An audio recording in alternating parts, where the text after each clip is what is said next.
It's that month of the year where people tend to get into spooky media, whether that's games or movies or anything else. Given that occasion, I thought it would be fun to gather a couple of Yakuza content creators so that we can do the obvious thing to do for the month, talk about Yakuza Dead Souls. I've personally spoken a lot about my thoughts about the game, but a video like this may allow for a bit more detail, and in addition, I thought having a couple other voices for this will bring a breath of fresh air to all of it. So sit down, grab some coffee, or whichever drink of choice you like to have, and join us on today's Halloween special episode, where we talk about the zombie shooter spin off that didn't really pick up outside of Japan, unfortunately. With this game, it always feels like there's a lot to say whenever the topic is brought up. Now, for those who don't know, this game came out in June 2011 for Japan, and I think globally we got it in March 2012. Um, Now, just generally speaking, just like very briefly, what do you two think about the game? I love and hate it. Like the game has so many issues that we'll talk about, but it's like, damn, that game has heart. Damn, that game is still a Yakuza game, like through and through.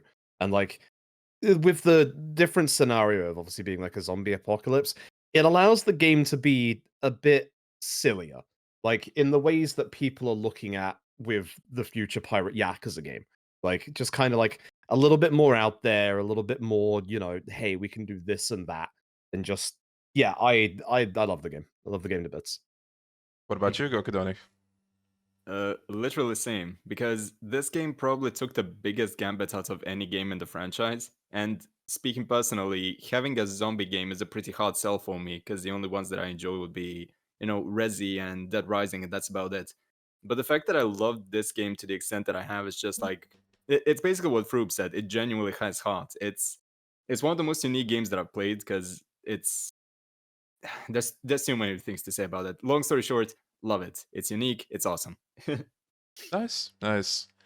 There's a couple of reasons for this, but as a lot of you viewers are aware, this game has the reputation of being the grim reaper of the franchise, to where it actually almost killed the series in the West.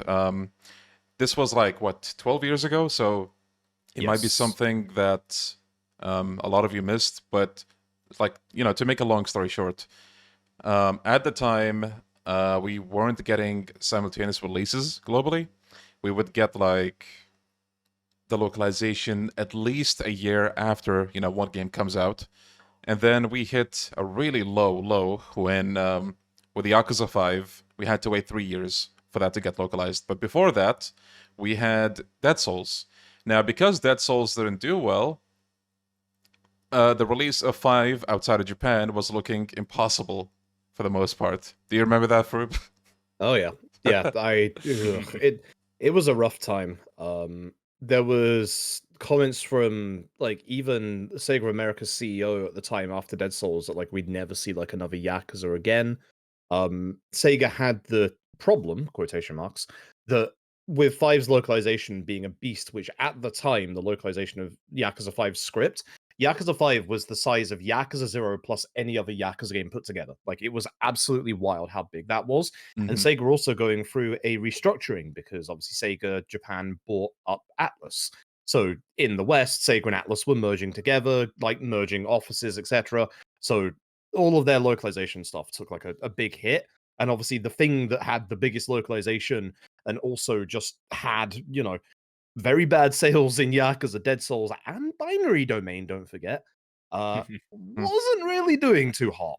It Yeah. required Yakuza fans to get together when Sony introduced this one little program called hashtag Building the List from Gio Corsi, who now works at Nintendo of all places. Um, and essentially they were like, hey, we're gonna drop like this like official like form kind of thing, and like fans can fill out what they want to see. And Yakuza fans en masse just went and said, hey, Yakuza 5. And Hmm. yeah, we managed to get Yakuza 5 eventually digital only. So if you're ever wondering why the Remaster Collection physical had an empty Yakuza 5 box, that was why. It was for those of us, that were around in the PS3 era that were just like, it'd be cool to own something physical, and they were just like, hey, no one asked for this anymore, but here's a physical box. Like, just Yeah. really cool stuff. Like, genuinely. God, Yep. that was such a sweet gesture from them. Yep. Couldn't believe they did it even. Yep. It's also insane to think about how those petitions, I guess, if you want to call them, basically saved the franchise. Yeah. Yep. I feel like because of them, we are where we are now, and it's scary because I remember vaguely that if I'm not mistaken, I think the sales of Dead Souls were below what 100K outside of I Japan. I want to say they were way worse. I want to say they were like I want to say they were like 20K at most. I had can't around remember. the I same remember number. seeing somewhere. Yeah. I couldn't find it again. Yeah, but, same, like, same. I was looking for it it as was- well. I thought I was imagining it. Bad. Yeah, Like, I vaguely remember a 5-digit number, give or take. yeah, yes. yeah. Like back in the day, for those who weren't around the series back then, you don't get anywhere near the kind of advertising or exposition that we do now. Obviously, Xbox, Microsoft have been doing a lot of the heavy lifting for like LED, Infinite Wealth, and obviously Pirate Yakuza that we just saw the other day at the Xbox partner preview. But we never got anything like that for any of the PS3 era games. Like, it'd be rare that anyone like would even like acknowledge that Yakuza existed. Yeah, like And then we get infamous stuff like Yakuza 4's trailer that had like sex in it. Like, like the advertising back then was very, very weird. Although it's very funny because there's a very infamous Yakuza Dead Souls advertisement these days that we all like to laugh about because memes are a big thing these days for the July 4th pack with mhm. USA shirt Kiryu and Rambo Ryuji, and it's hilarious these days to look at it. And like these days, that kind of advertising would do really well, but back in those days, it would not. So a lot of the Yakuza stuff was based on word of mouth, and there were other problems, like again, a certain binary domain coming out in the West a week before or 2 weeks before Dead Souls. Like, that was a wild release schedule as well. Yeah. It really felt like they just sent Dead Souls out to die. Yeah, which is a shame because I think Dead Souls came out really not that long after Yakuza 4 came out in the West. So Yeah, they had a good like schedule until, the abysmal sales happened and everything else just died. Yep. But yeah, grim topic aside, this game for the first time had Majima playable and also Ryuji, who is still exclusive to this game, I believe, unless you count the Coliseum in a certain Gaiden game. But outside of that, that might not be him. yeah. Oh. But I think that was really exciting for people at the time because the two whole characters that you never played as before, and they were characters that were popular. And I don't know about other people, but I really loved that. I thought that was awesome. Yeah. What do you guys think about Majima and Ryuji being in Dead Souls? I don't think Ryuji's model in Dead Souls is that great. He looks like he's kind of 80 years old. He's He very does, wrinkly in that game. Very much. But it's kind of funny because like the Mad Dog Majima that everyone wants playable is playable. He's in Dead Souls. Like, Yep. it's that kind of RGG thing that they've always talked about. And again, I keep talking about it. They said again with an interview with Pirate Yakuza, where it's like, we can't really do a game with Majima and have him be like the Mad Dog.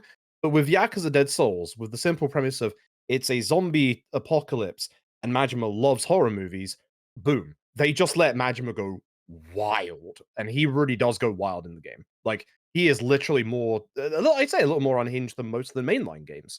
Like, Yeah. and like that works, that helps. And it was kind of nice to get behind the gun arm of a certain Ryuji Goda.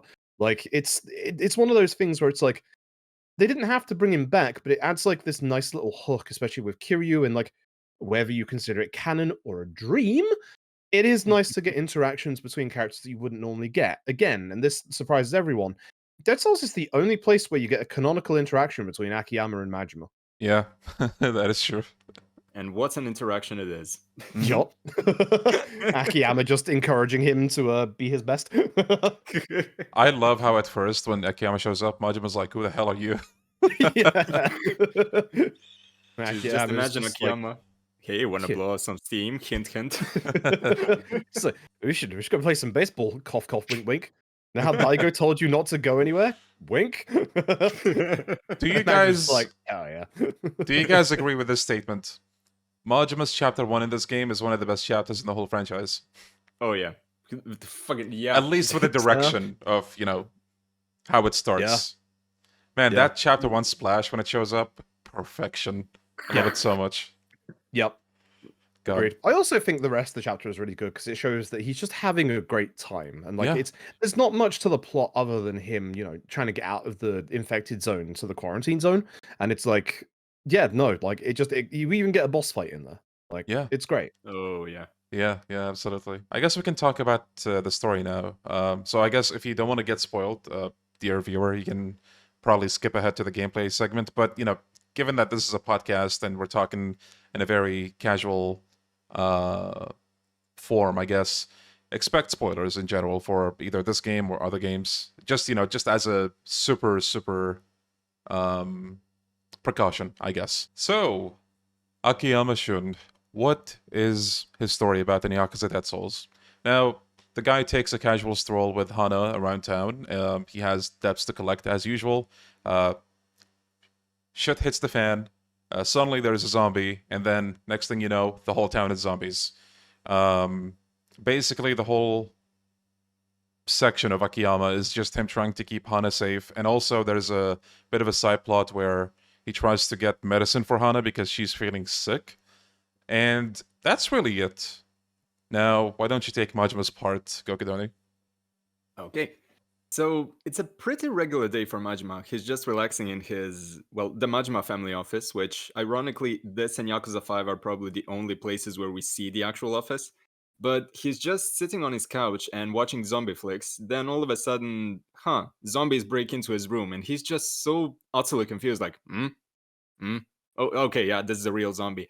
And from that point on, he just has one of the biggest, I don't even know how to describe it, but he's basically like a kid in a candy shop, like, this is beautiful. But weirdly enough, throughout, like, he is admittedly just, going apeshit, for lack of a better word. But during the moments where he gets into contact with Daigo and some of the other protagonists, you get to see a bit of a more organized side of him. Like, there's a part where they try to round up all of the survivors at Kamurocho Hills.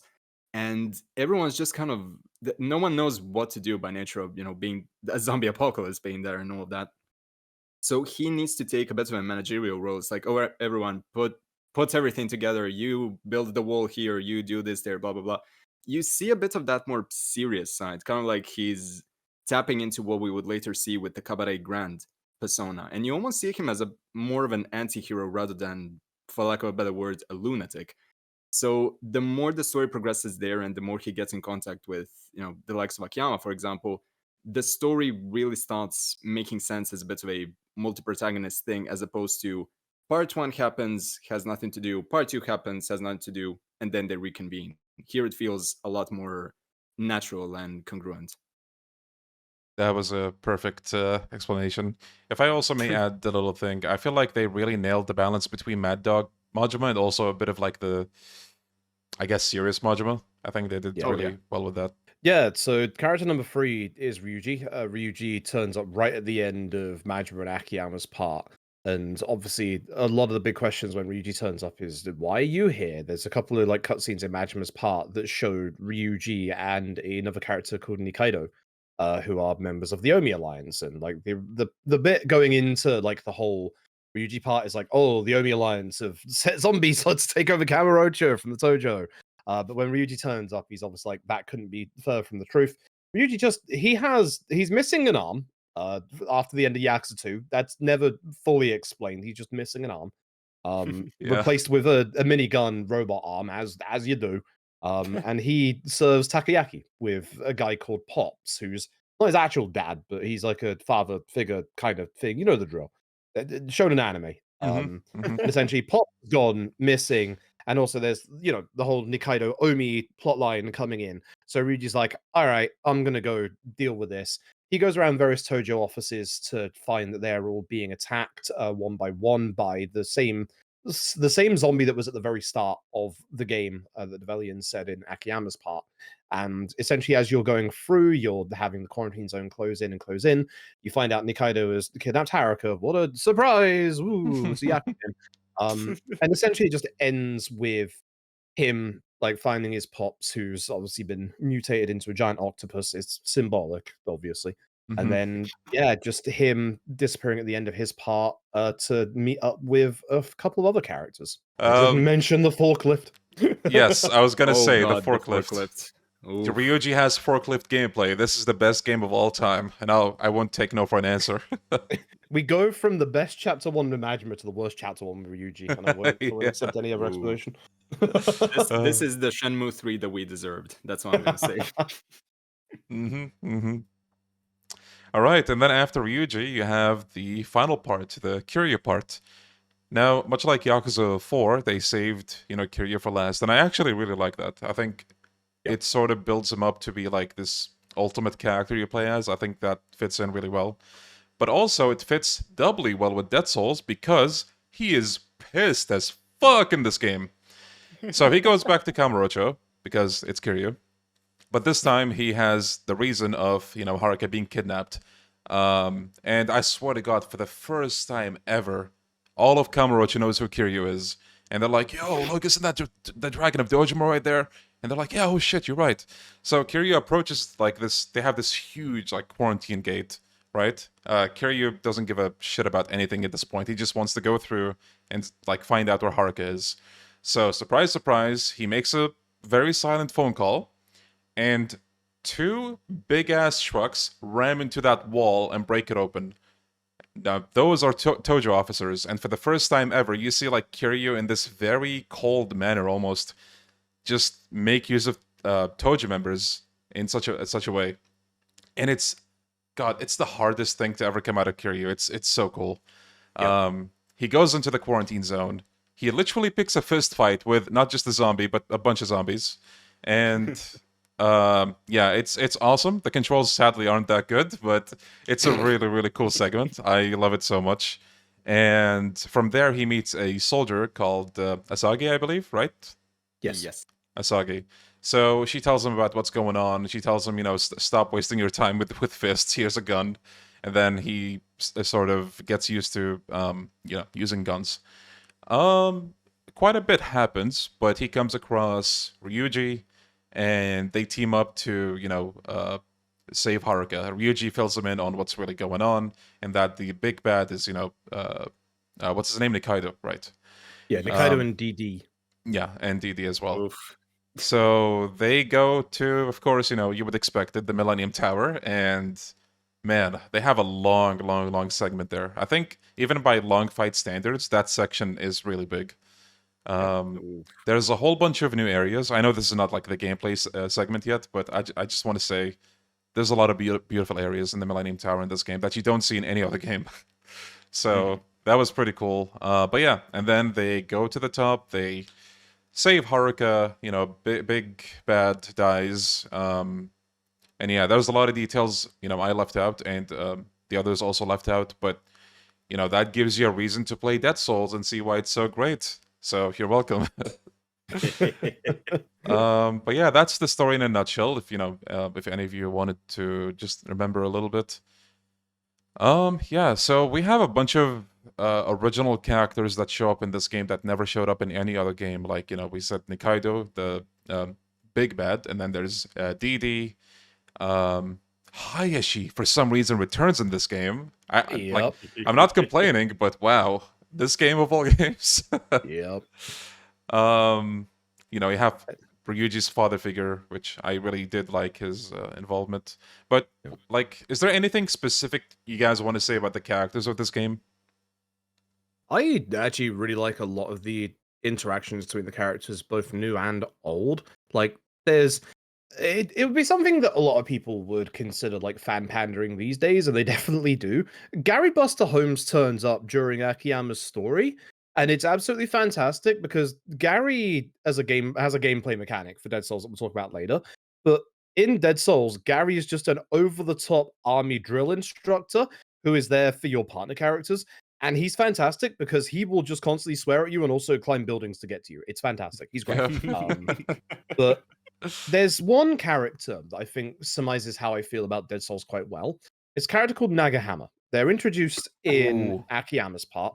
They're not a big time character. They're kind of like, the person that says to Akiyama, hey, like, this is all going down. Follow me. We'll go to the gun store. And there's something that Nagahama mentions 2 or 3 times. I'm no Kazuma Kiryu.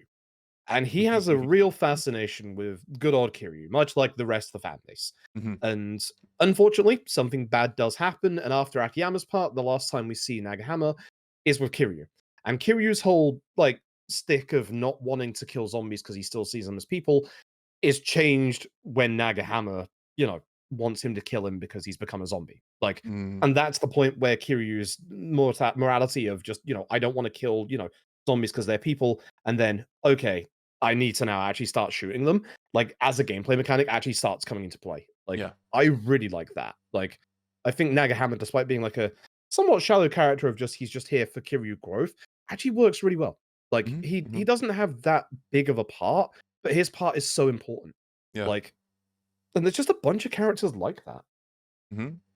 Are there any characters that caught your interest, Gokudoni? Actually, a number of them. But right now, since Kiryu's part is the freshest in my memory, I keep thinking about how endearing Asagi is. Because I remember she constantly teases Kiryu like, you're some random big shot, cool, whatever. Yeah. And she constantly helps you out in the early stages of combat. And how she just... She's probably the best Deus Ex Machina with regards to the very, very final boss fight. Because it's she basically pulls an Ada Wong. Here, have the random rocket launcher. Mhm. And it's so bloody good. I don't know. Between her, also speaking of Ada Wong, I would basically call Hasegawa the Ada stand-in for this game because she's just like, Mhm. help me out with my research. That's all I'm gonna tell you. Help me out with my research. I'm the femme fatale. That's it. Again, something about the minimalism of some of these characters is just like, I want to know more about them. I want to know what the hell Yeah. happened to lead them to this point. But Yeah. even the more, for lack of a better word, disposable characters are, for whatever reason, very endearing in this game. That's probably the best thing that I can say about them. Absolutely. I think, if I were to go back to Dead Souls now, I would probably find it more refreshing than usual because, like you said, Dead Souls doesn't delve too much into, any character, which might seem bad at the first glance, but, having a Yakuza game that doesn't waste your time, I guess. I mean, that might seem like an offense to Yakuza, but I feel like if you played something like Infinite Wealth, you might understand where I'm coming from. I'm not saying Infinite Wealth is bad, but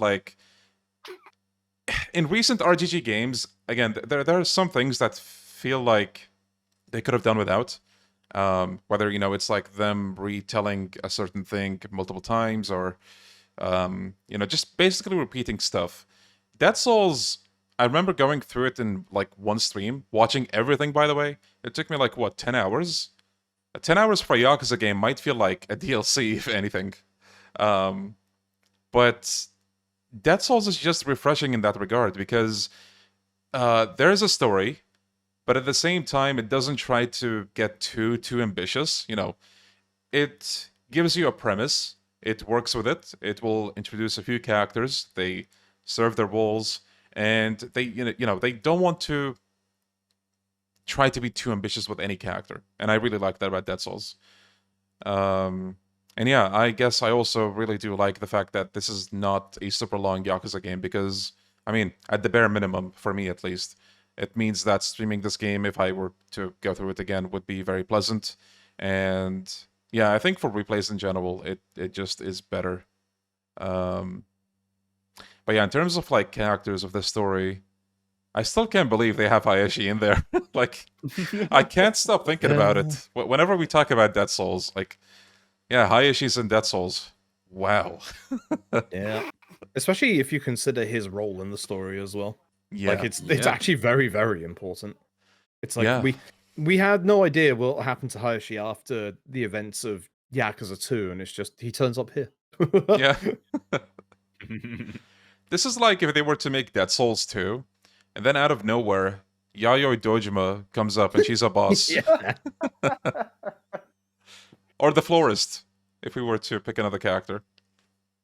I mean, now that we're on that, it feels like this is I don't want to say the last game because Infinite Wealth has a lot of reverence for older cast members, Mhm. but this game in particular has a lot of love for characters that you'll only remember if you really spent a lot of time with the 1 through 4 games. Like the fact that Emoto's clinic is very prominently featured, the fact that the florist isn't just a tool to get the story moving forward, but it's just there more prominently for like again that Mhm.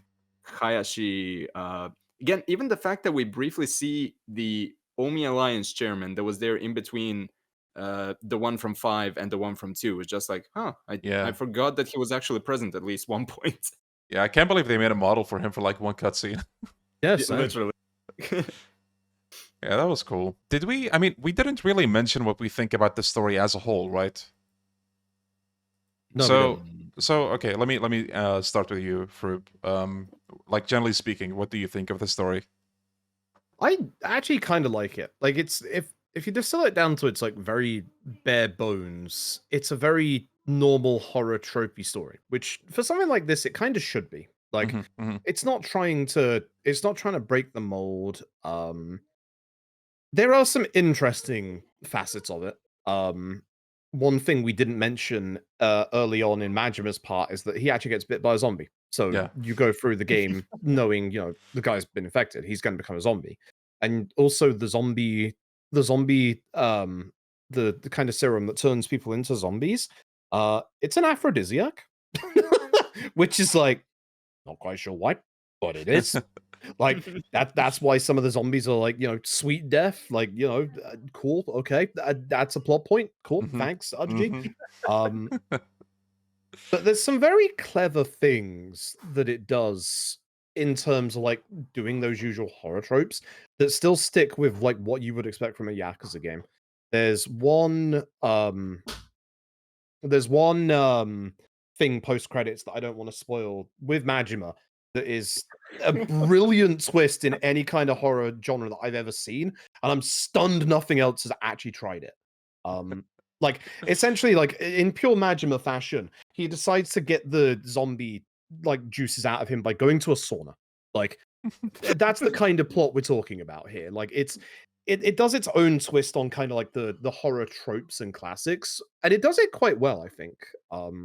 I think a Mhm, lot of people would probably find the main plot of like Yak's Dead Souls to be quite generic and forgetful. mhm. But I feel like it's those interactions that make it good. The Nagahama and Kiryu, the Kiryu and Ryuji, unironically enough. Akiyama and Majima. Like I feel like that's the stuff that's like very memorable about Yakuza Dead Souls. Yeah. And also, I feel like whenever the characters do, like we already said, whenever they do meet in the story, it's not in a way where it feels like they have to bring them over. It's more so like Yeah. it feels very organic, like it's meant to be there. Yes. And I really do appreciate that about the story. Yeah, some meetings are just off screen. Yeah. Like towards the finale, Kiryu and Ryuji's meetup is just after Ryuji's part. You don't know where he is. Kiryu gets told by Daigo to go see the gun crafter who's like, oh, he'll have something special for you, which he definitely does. And Mhm. just Ryuji's there. Like Ryuji's just Yeah. there because that's the guy that made Ryuji's gun arm. Mhm. Like it makes sense, and it doesn't need to be this like big, massively like explained thing. It's just like this is the guy that made Ryuji's arm. He's Yep. here to get it like touched up before the final battle. There you go. Like Yep. it works. Although Mhm. I will say one thing you mentioned, and like something that I desperately like, is that the way that Dead Souls does some of its characters, like obviously, like you mentioned about Majima being like massively excited about being in a zombie apocalypse, and especially that Kiryu cutscene going into Kamurocho where Mhm. everyone gets out of his way. That stuff is fantastic. That stuff Yes. is genuinely amazing. I want more Yes. of that. Because Cinema. I don't think it's until Infinite Wealth that like you get that whole acknowledgement from like the press side of things that they know who a Kazuma Kiryu is.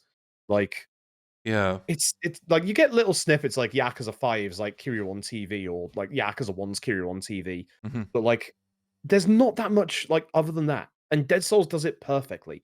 And like you say, like that is Kiryu at his absolute angriest, which before then I think we'd only seen him that angry in Yakuza 3 when he heard the orphanage got demolished. Like Yeah. it is a literal Kiryu that is massively angry, and it fits so well in the context of this game.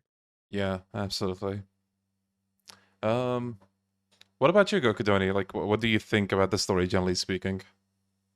Well, again, considering how I'm not a fan of zombie flicks, for whatever reason, I'm enamored with everything that this story is, because to me it feels a lot more tongue in cheek rather than this is the generic formula that works for zombie flicks everywhere. Let's do that.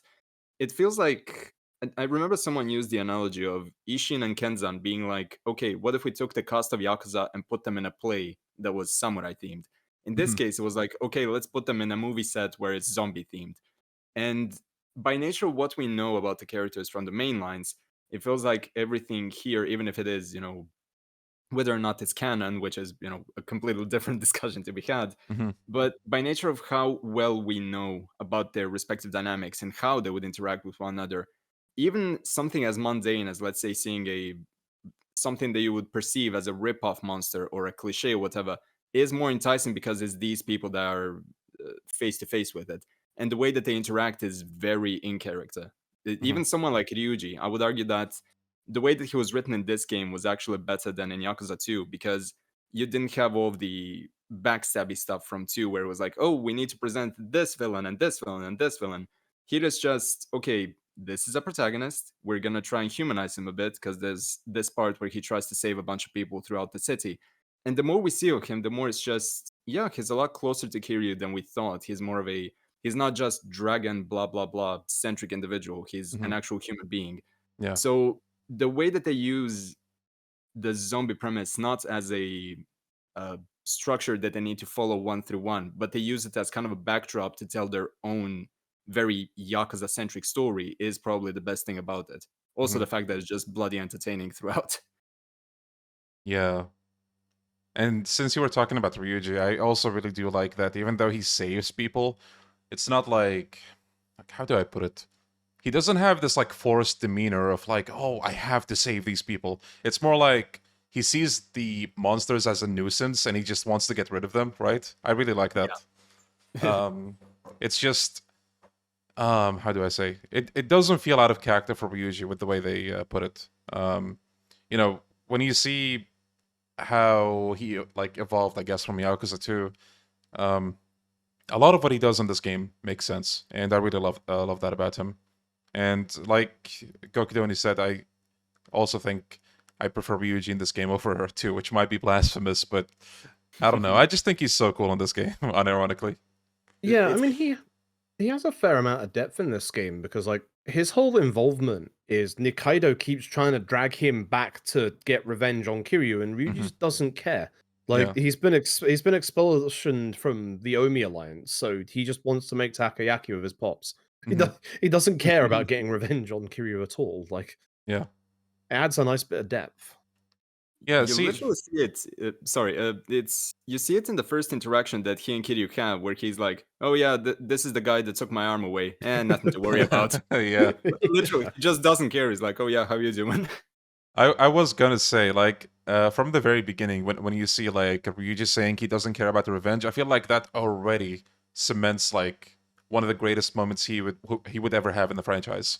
Um, which is insane because again, this is a game that is not supposed to be taken super seriously, I guess, if you think about it, because it's like just a zombie shooter spin-off where it's like a big what if.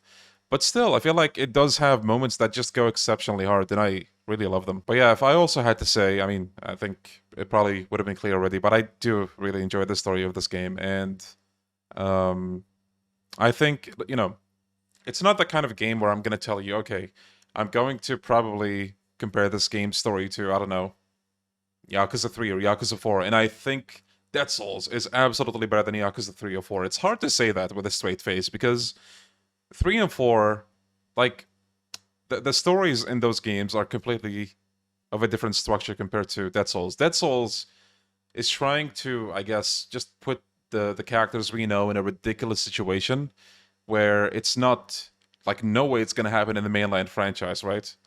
Watch this age poorly, and Yakuza 9 we get a zombie apocalypse. But like a zombie apocalypse is just like a very very very far fetched thing, and they have to make do with I guess what that kind of context allows them to do. So with the context that they do have, and because they try to like implement some of the horror cliches and all that, it's going to be campy. Like there's no dodging that. But I think that's also what makes the tropes and the story in Dead Souls really fun and entertaining to watch. So yeah, I really dig Dead Souls story actually. Now, if you guys had to pick, which character's part steals the spotlight for you? You can start, Froob. I think immediately off the top of my head, I thought to myself Majima, Mhm. but like Kiryu's is kind of nasty because Kiryu also has the finale as well, so Kiryu True. gets that little bit of leg up over everybody else. True. I'm not the biggest fan of Ryuji's part gameplay wise. Yeah, I fully understand. Whereas Majima, his like the run and gun that you can do in Yakuza Dead Souls works really well with the fact that Majima's shotgun's really good. Like Yeah.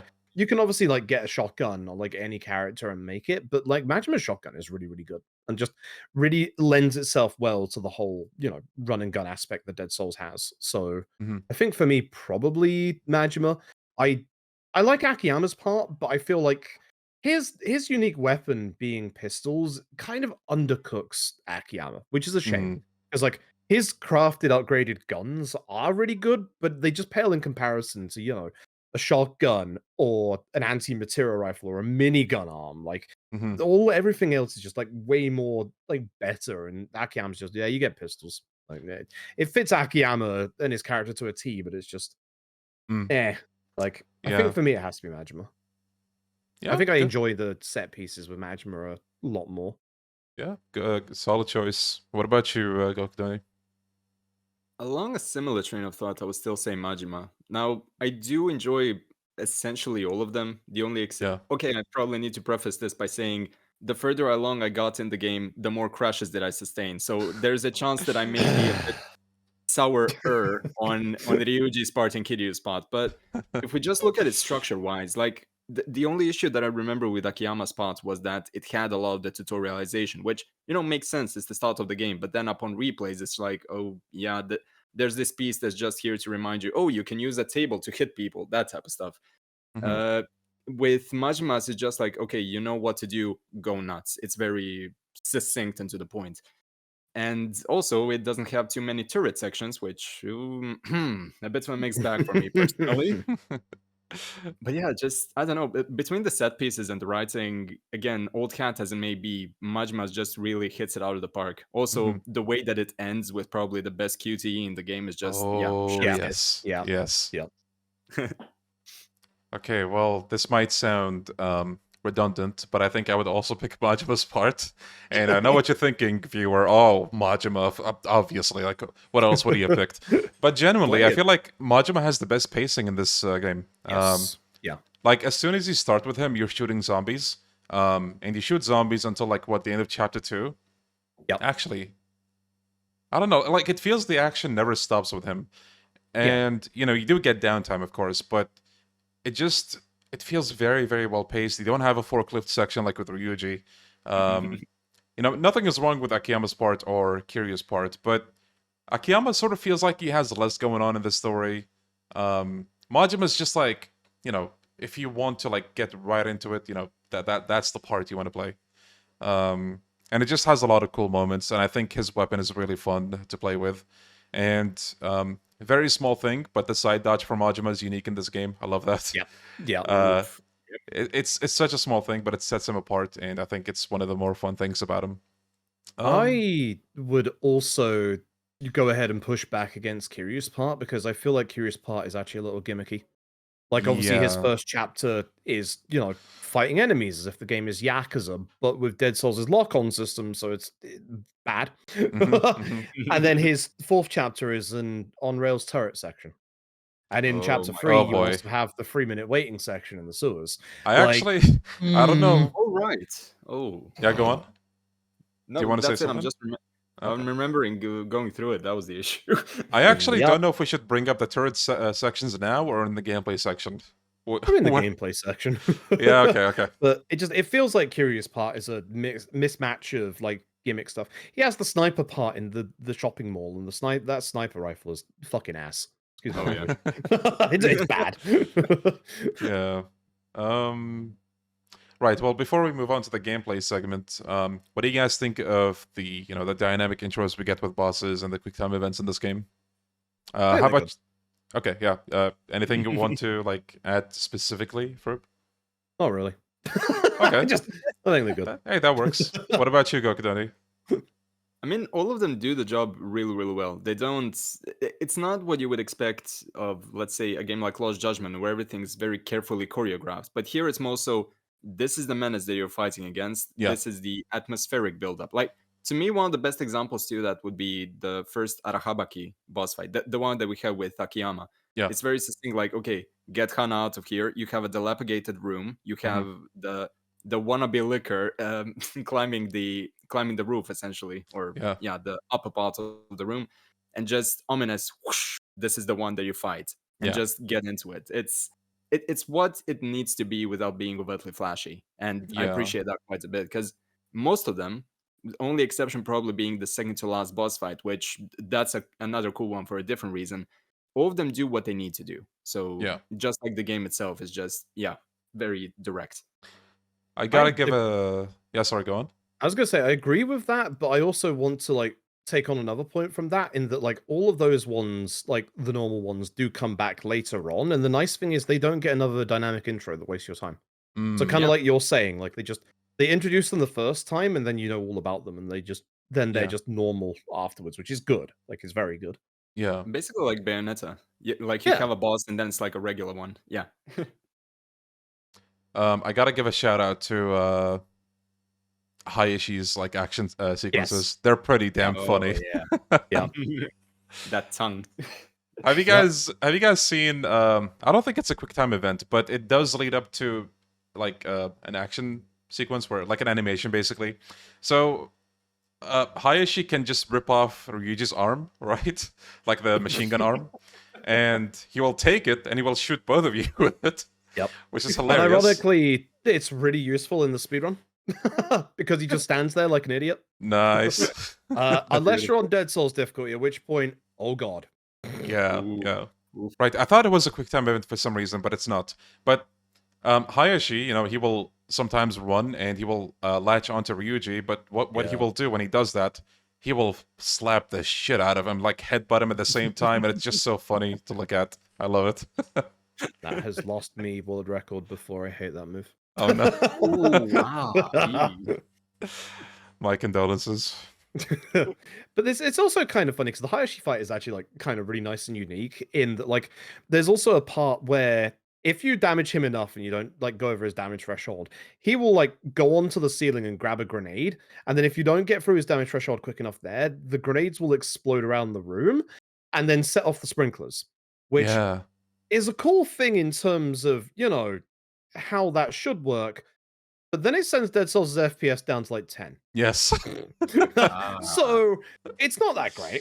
Yeah. But it is. It's cool, but it's not great. Yeah. And speaking of FPS, this is a perfect segue to our next conversation, which is about the gameplay. So unfortunately, Dead Souls suffers from more than a few issues. Chief among them is the FPS issues. Unfortunately, if you play it on like native hardware, a lot of the time it will lag, it will drop frames. If an explosion happens, God helps you. Man, does anyone have anything specific they want to say? I gotta talk about this in context of the speedrun because this will sum up everything very succinctly. We have to pan the camera down to the floor just to save the FPS. That saves us about 15 minutes in the run, and I'm not joking about that. Damn. Like, that's how bad the FPS is, even just running around. The PS3 games are unique in that if you're in Kamurocho and you pan the camera down, it despawns civilians, which obviously helps us with our like movement. It doesn't despawn zombie spawns. But there's so many zombies that the FPS just drops naturally from all the zombie spawns, and just dropping the camera down saves us that much time. But this is the big one, and this is the thing that's going to shock you all. So, Dead Cells is on PS3. PlayStation speedrunning it's wild. With Dead Cells, at first we were all running on base PS3, the fat PS3, with standard hard drive that comes with. I was running on the disc-based version of Dead Souls. Switching to the digital version of Dead Souls saved me, and I kid you not here, 15 minutes in load times. And then Damn. somebody decided to use an SSD, which saves a subsequent, on top of that 15 minutes, an extra 20 minutes of load times. Damn. So, whilst we're also talking about the FPS, Dead Souls has horrific loading if you're on a base PS3 and a hard drive. Downside, if you Yeah. are using the digital version with an SSD, your chance of getting the crashes increases significantly. Man. In This other is a game.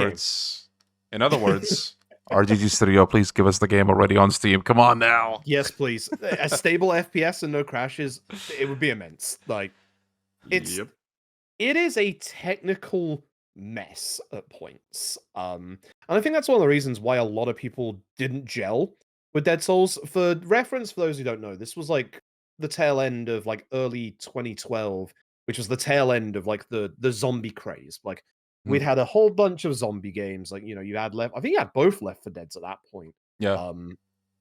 COD Zombies was like the new hot big thing.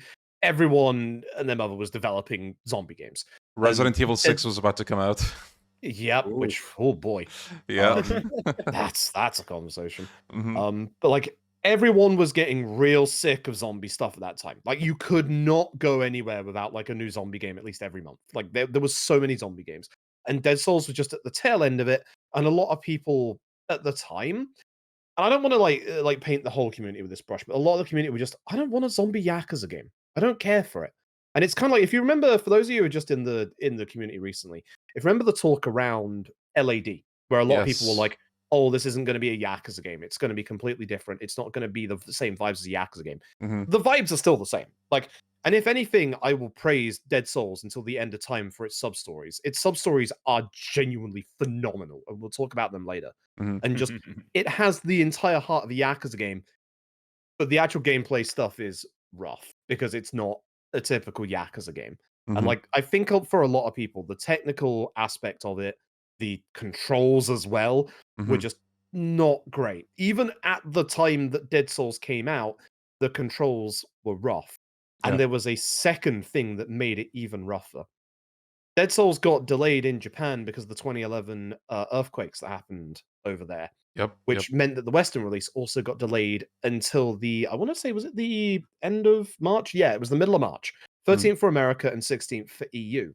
I believe February it was supposed to come Mhm. out in March 2011 for Japan, but it Yes, ended which up being was in June. when the Japanese release was, yes. Mhm. February 24th in Europe, February 28th in America. So 2 weeks before Yakuza Dead Souls come out, Sega brings out a game that goes by the name of Binary Domain, a third-person robot shooter by Ryuga Gotoku Studios, by the Yakuza devs. And it is hard to say how much RGG learnt from Dead Souls going into Binary Domain. Binary Domain feels so much nicer. You can run and aim and shoot at the same time. That alone is just huge. Like, Mhm. shooting robots in Binary Domain is so much more satisfying than Dead Souls is zombies, who are also just tanky. They're bullet sponges a lot of the time. They drop the FPS. Whereas all of these issues got fixed with Binary Domain. And whilst Binary Domain also didn't do very well, we got Binary Domain first in the West. So all of those improvements that we got in Binary Domain, we went backwards for Dead Souls. So if you were like Mhm. me, who played Binary Domain first, then went to Dead Souls felt rough, like really bad. Like I adore Binary Domain. In its first 2 months of release, it only sold 20,000 copies. Like whether that be Sheesh. because it came out at the same time as like Yakuza Dead Souls or not, like I don't know what Sega was thinking, releasing them so close together. But both games seem to just eat into each other, despite Binary Domain learning so much from Yakuza Dead Souls. Like I'm taking this on a bit of a Binary Domain like tangent, but it's like Binary Domain functions so much better and has learned so much from Dead Souls that Dead Souls almost feels like a kind of test case for third-person shooters that RGG wanted to do.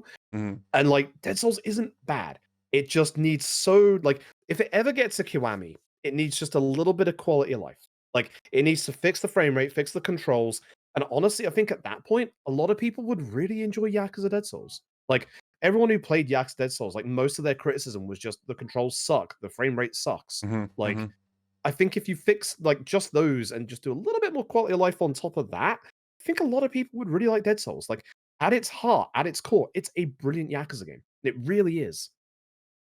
Sorry, I went off on a Absolutely. big tangent there. I apologize. No, don't worry about it. I'm passionate about both Dead Souls and Binary Domain. Understandable. Don't worry about it. Yeah, the controls, are a big topic with Dead Souls. How do you feel about them, Gokudoni? To me, I didn't realize how many people had an issue with them, and this might be just because of, well, I wouldn't say how old I am because I'm not that old, but I grew up with the PS2 era, and back then I feel like there was no such thing as a necessarily standardized control scheme for, let's say, a third-person shooter. To Mhm. me, anytime that I would pick up a game that wasn't one of the standard genres that I would play, like a hack and slash, I would be like, okay, I'm not gonna have a clue how this plays. Because the shoot button could be circle, it could be R1, it could be R2, it could be anything. Uh-huh. So because of that, when I got into Dead Souls, I was like, and I also have like a Japanese copy of it, so that's another dose of what the hell am I doing in the game. But Uh-huh. getting into it, I was like, okay, this is not gonna play like a conventional beat 'em up Yakuza game. So okay, let's see what does what. And as strange as it is, for the first few, I would say 10, 15 minutes, something like that, you do get used to it after a while. There's no Yeah. such thing as a claw grip that I would have to have while playing it. But Yeah. now reading through it, I feel like a lot of people got into it. Maybe if you got into it in the PS3 era where it did become a lot more standardized, where it's like, oh yeah, R2 does this and R1 Mhm. does that. Going to Dead Souls is probably like, why wouldn't they have just a remappable function or whatever? Yeah. But yeah, it's basically what you all said. Yeah, I Yeah, also I want to add to that to where, to me, I really got used to the gameplay, so it's not a big problem for me. But I did, I can't just ignore the amount of people that I've seen where they've said like the controls could have been better because you like in this game you have like a how do I say two types of lock on. So you have like an aim lock on where you stand still and can move, but it's like more how do I say more accurate. And then you have OG Resident Evil 4. yes, that's a very good comparison.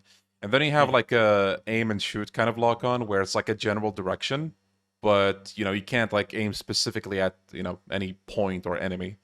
So I think yeah, the go on. game really wants you to do the like the running around shooting a lot more, and I think a lot of people tried to do the zoom lock on like accurate one more, and like especially on the harder difficulties where zombies are like more aggressive, that doesn't work as well. Yeah, Oh, yeah. definitely. And sometimes you really have to know like when to ignore a battle because I don't know. You will eventually get a feel for when you should just get the hell out of there. Like Yeah. if you have, we'll talk about the enemy variety. Actually, let's bring those up. So there are a combination of enemies in this game that are definitely not original. They took a lot of inspiration from both Resident Evil and Left 4 Dead. I feel like, especially those two, because you have like, for example, you have this like huge, like kind of tanky enemy that looks a lot like the Left 4 Dead tank. But The he's meathead. yeah, the meathead. Now, thankfully, he's not as fast as the actual tank because that would have Oh, been yeah, horrible. And you have an enemy called the Crybaby, I believe, where it's like a shrieking woman, and she can summon zombies. That's her whole gimmick. And then you have the Monkey Boy, I believe. Yep, that's the name. Yeah, so you have like this small man or kid. I don't know if it's a man or a kid, but like you have this small dude. He will just Skater like boy. yeah, he will just like roll around in his like skaters, and he'll jump on you, and he can be a bit annoying because he moves around a lot. What was the hunter dude called? The one with the hoodie? I can't remember. The aggro. Aggro. Yeah. Yes. Yeah. Now, when you take a look at that dude, you will just be able to tell that's a Left 4 Dead hunter. It just looks a lot like him. But the thing that sets him apart, I guess, is the fact that he's actually harmless until you approach him. Now, if you approach him, holy shit, he's not gonna let you go. It's insane. He will just like do this like insane choreography, like kicks and punches and dodging, and he has a lot to him. So like, don't piss him off if you have no reason to. Basically, what's the boomer one called? Fatty. Yeah, right. They just call him a fatty straight up. Okay. Yeah. Yeah. Very similar gimmick to the actual boomer from Left 4 Dead, where he doesn't spit. He will actually jump onto you and like basically unalive himself. Now, in the process of doing that, he will anger nearby zombies. They will really go in on you. Or if you shoot him, I think the smoke still aggroes the enemies, right? Yes. Right. Yeah. Unless you kill him with a headshot, at which point he doesn't explode with smoke. Yeah. Yeah. I think there's 2 left. We have the Hermit, I believe, like Yes. the rock-looking one. So this is like literally a ball of rock or metal or whatever it is like that just rolls around, and if you shoot like through the armor, you will see this very gnarly-looking creature, skinny-ass creature that he'll become faster without the armor, and also weak. But in a very tight spot, oh my god, they can be annoying. You don't want to, get in there. And lastly, we have the flying ones. What were they called? Diptera. Diptera. Yep. Yes, those.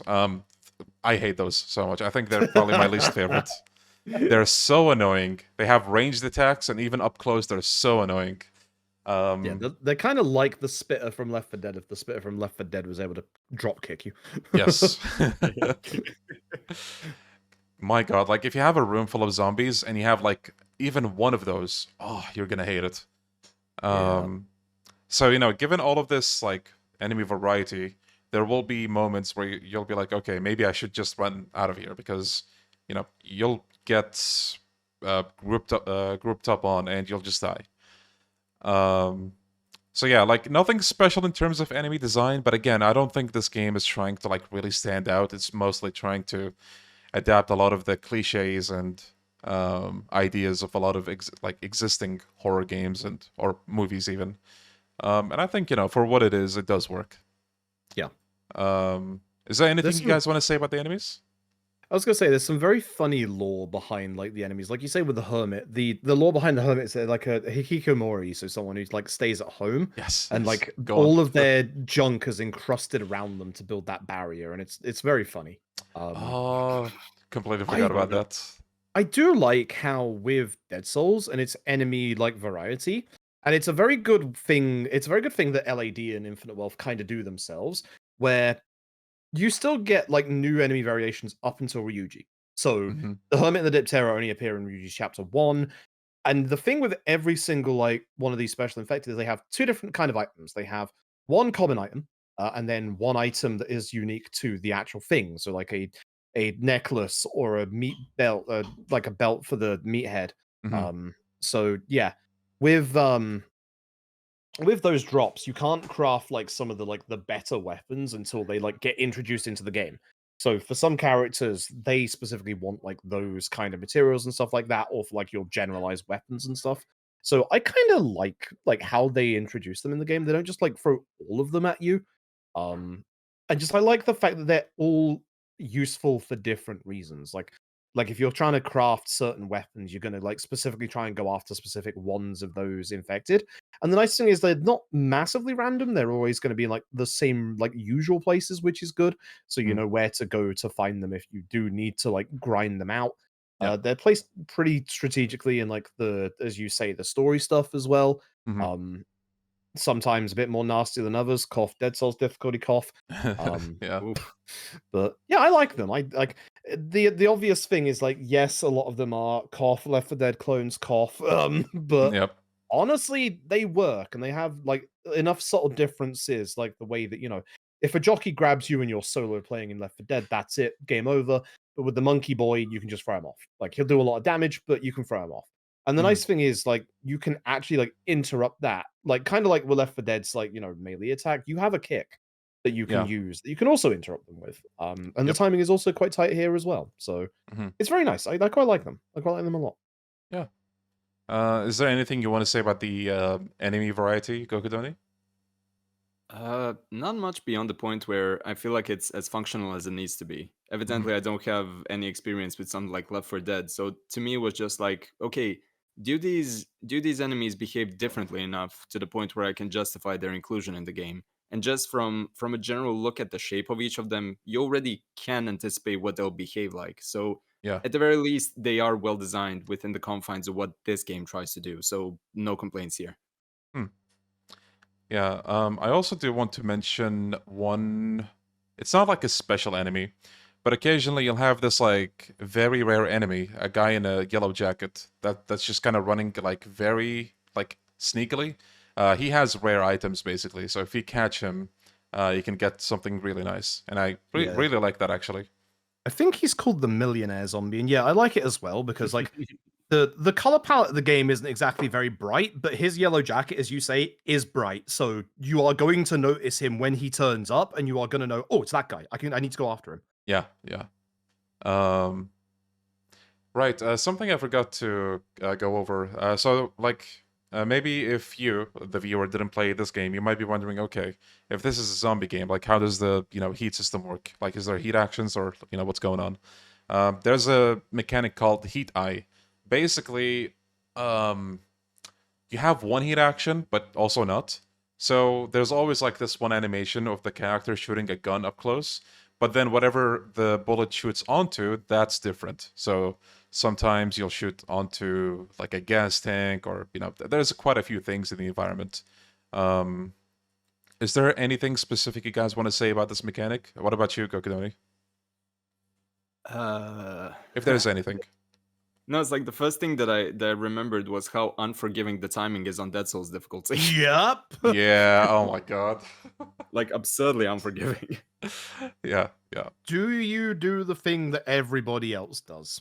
I mean, I know what to You do. kinda It's just have that, to. yeah. How much does my slowly corroding PC allow for it? That's the question. So for those who don't know, this was still the era when QTEs in a Yakuza game would get a lot quicker depending on what difficulty you were on. Now, Yakuza Dead Souls' unique thing is that with the FPS dropping, the bar that you see in front of you is also a lie because it actually is a lot shorter than that because you can't do any inputs after a certain point. Mhm. So what a lot of people do to get around Dead Souls' mass QTE like speed is to hit the PSN guide button on your controller so that it pauses the game and you can see what the QTE is ahead of time. Like, I'm not joking in that like hitting Dead Souls QTEs are horrific. Like, it is so hard. Like some of the hardest QTEs in the entire like Yakuza system. Ironically, or rather unironically, watching a lot of Froob speedruns has helped me out in doing a regular run. Like, for example, I have really, really bad performance on my laptop with regards to running this game. It was 9 times out of 10, it was running at 15 frames per second. But then I remembered, oh yeah, panning the camera down for PS3 games helps it run better. So that helped me get to like 20 or 30 FPS. Unless it was in Subterranea, but no, I'm not talking about that thing. Oh, we'll talk about it. Don't you worry. No, but I mean, generally, like, okay, that's actually another good, because I believe there's always one gas tank somewhere in Subterranea, and the explosion that does with the heat is just one of the most enticing actions that you can have in this game. Like, Mhm. conceptually, I didn't realize how well.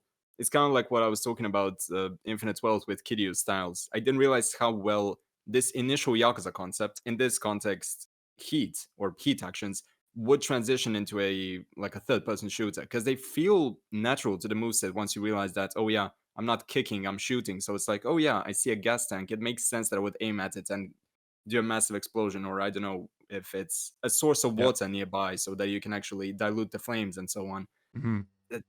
There isn't that much productive stuff that I can add here beyond big boom I like. Yeah, I mean the system itself isn't too like expensive, so there's not too much to say. But in spite of that, is there anything you would add to it, Froob? Not really. It's a nice thing that can help out in terms of giving you partner abilities, like partner Yeah. heat actions, which that's kind of nice. Yeah. I haven't really talked about partners yet. Yeah, we will get to that. Don't you worry. Bone to pick with one of those, that's for sure. Oh yeah.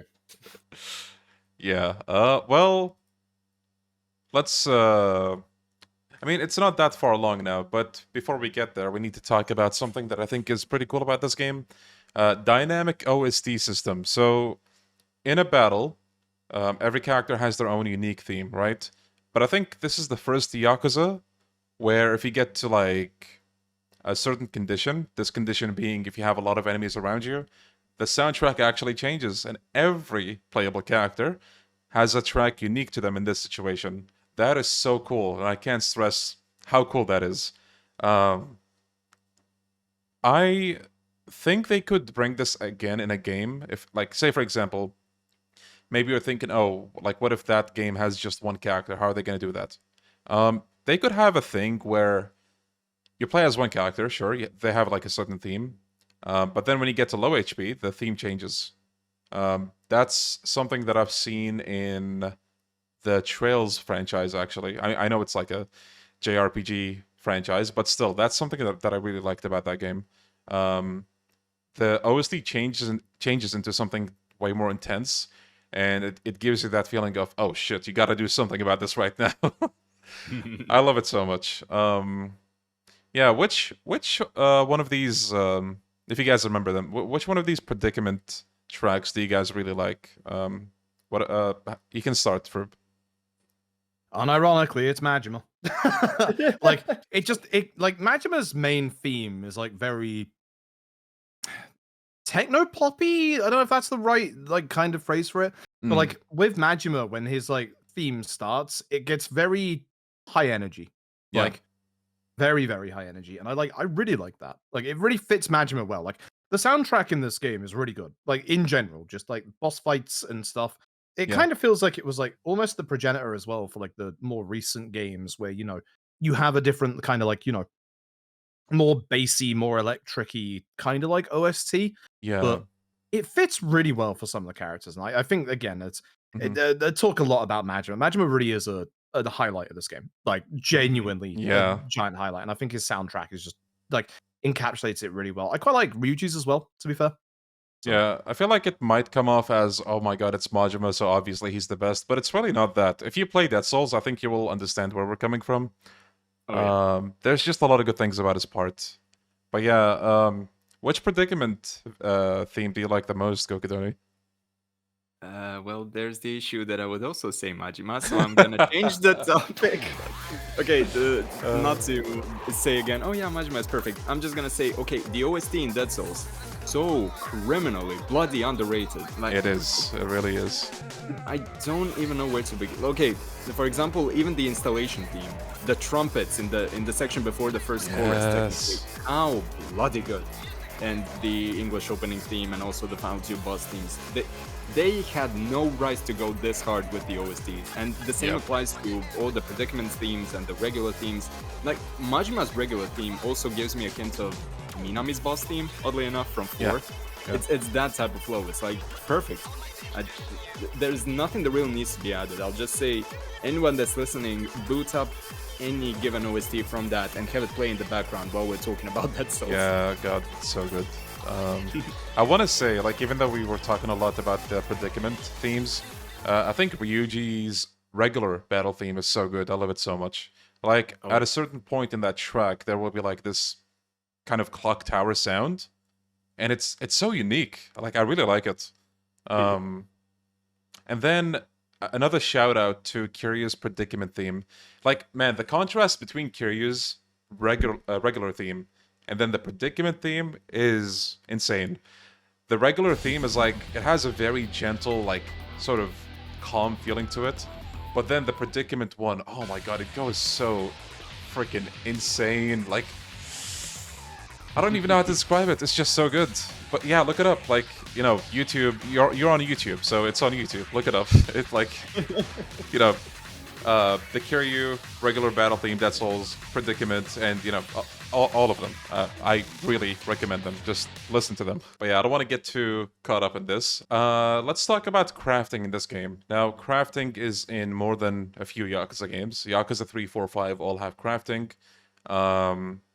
And essentially, you go to this NPC called, I think Kamiyama was his name, right? Yeah, correct.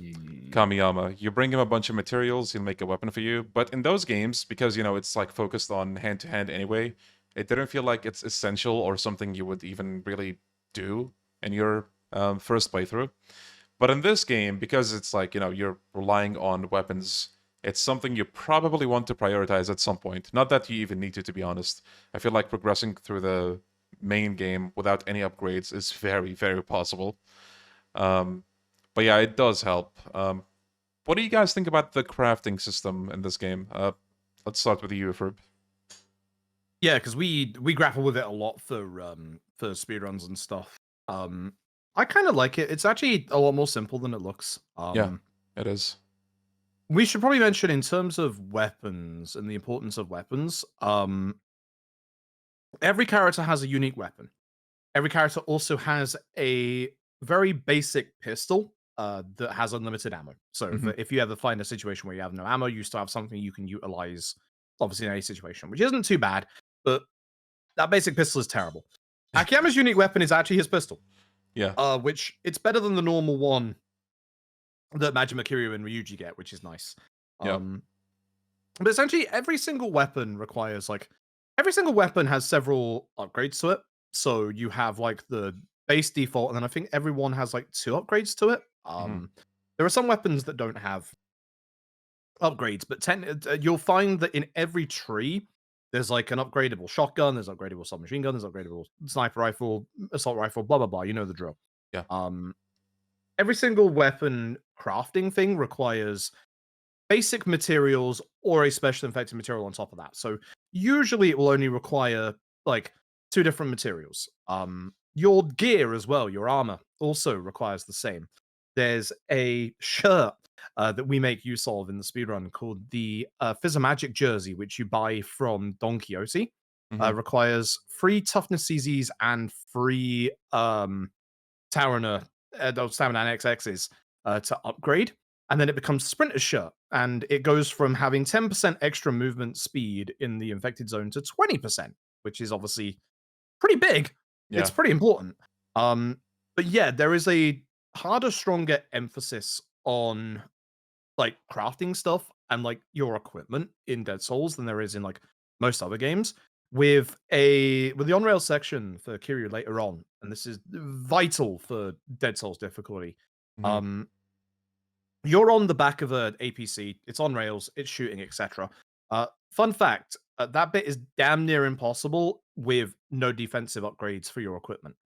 The actual APC's defense is tied to your character's defense. So you want a bunch of either like strong armor or strong defensive like accessories. So you can equip multiple different accessories as well. You can level them up and equip more. The upgrade system as well, and this is the interesting thing about it, requires you to do like actual level ups in your level up tree with your level up experience orbs. Oh yeah. Like you need to go from like intermediate, advanced, expert, both for armor and weapons. To unlock later stuff for Kamiyama, you also need to give him money. So you need to give him like I think for the first few tiers, I can't remember exactly, and I really should because I speedrun the game. I want to say it's 100,000, then 200,000, and then I want to say it's like either 500,000 or 1 million. Like it's a lot. Like you need to give him a lot of money. But the nice thing is like some of those materials are only available off of Special Infected. Some of them are only available off of the Millionaire Zombie that you talked about earlier. So there is an element of potentially needing to grind. Every character has a guaranteed spawn for Millionaire Zombie. Once you know where they are, you can quite easily like grind them. Majima's, for example, is the top right part of the map. The road that's above where Kanrai is. So once you know that, you can obviously just like keep like grinding off them, but you do have to leave the quarantine zone every time to respawn them. It's a pain in the backside. But legitimately, like I say this a lot with obviously like LAD and Infinite Wealth as well, but weapon upgrades are one of your most vital important things in Yakuza Dead Souls. Like you will go from like having like say for Akiyama, if you're playing like I want to say normal or hard, normal zombies going down in like 2 pistol shots. With 1 weapon upgrade, they'll go down in 1. So it's vitally important. Like it's very, very important. The nice thing is, if you upgrade, like, say, the hunting shotgun, which is like one of the default shotguns, you will then gain access to those weapons with other characters. The clever thing that Dead Souls does, once a character's part is finished, every piece of equipment that they have gets put into the item box. Like, Yeah. that's one of the nice things about Dead Souls is that it just allows you to take those things and carry them over. Everyone's unique weapon, which are usually the best weapons for that character, they will not go over. So you do have to like do a lot of like crafting stuff and like mix and matching and like feeling out, do I want this? Do I want that? And in typical, Yakuza fashion, some weapons are just complete terrible. Yeah. As per usual. Yeah. But I kind of like it. It's a very simple one. Like, Yeah. it has a lot of layers to it in terms like how to get to crafting the things, but crafting the things only usually requires like 2 different like items. And Yeah. most of the time those items are going to be your like scrap iron or like just your normal common materials you can get off of like even normal zombie drops. Yeah. Even normal zombies can drop normal items, which is kind of nice. Yeah. Yeah. I guess because I don't think we're going to mention this at all. I guess I'll mention it here as well. There is, for money, because I mentioned the money thing, there is another system at play. Anime. So there are the Oh yeah. cutie girl figures and the SR cutie girl figures, which again, in the story-based gameplay segments, those are guaranteed drops at certain places. When you gain control of Akiyama in Chapter 2, there's an SR cutie girl figure to your left as you leave the first alleyway coming out of the back of Serena that can net you a very easy, I think it's 150 million yen immediately. Yeah. The millionaire zombies will drop them. You can very rarely get normal zombies dropping them as well, which is kind of nice. And the fun fact about that is you can sell these anime figures to either Ebisu or to Kamiyama. And Kamiyama will give you more money for them. So you might as well do all of your shopping and your selling at Kamiyama anyway. Yeah. So yeah, there's a big interesting system at play that's not too complicated, but it's quite involved, if that makes sense. Like in terms like what you need to put into it to get out of it. But again, the nice thing is everything you do with one character goes over to the next character. So if you upgrade Kamiyama with, say, Akiyama, that will go over to Majima, over to Ryuji, over to Kiryu, etc., etc. Yeah, definitely. Yeah, you're definitely going to be seeing a lot more of Kamiyama in this game compared to any other game for the most part. What are your thoughts on the crafting system, Gokudoni? So I'm usually very much against a crafting system in a game because putting Yakuza aside, because I feel like it's one of the better examples of how to do it, a lot of other genres will just use it as a way to stonewall progress. It's like, oh, you don't have the sword of unending +++7, you're not going to get past the critical path, and that pisses me off. Yeah. But at least in this case, evidently this isn't the only game where crafting is more important. Like, we obviously had Kenzan, Ishin, and Ishin Kiwami.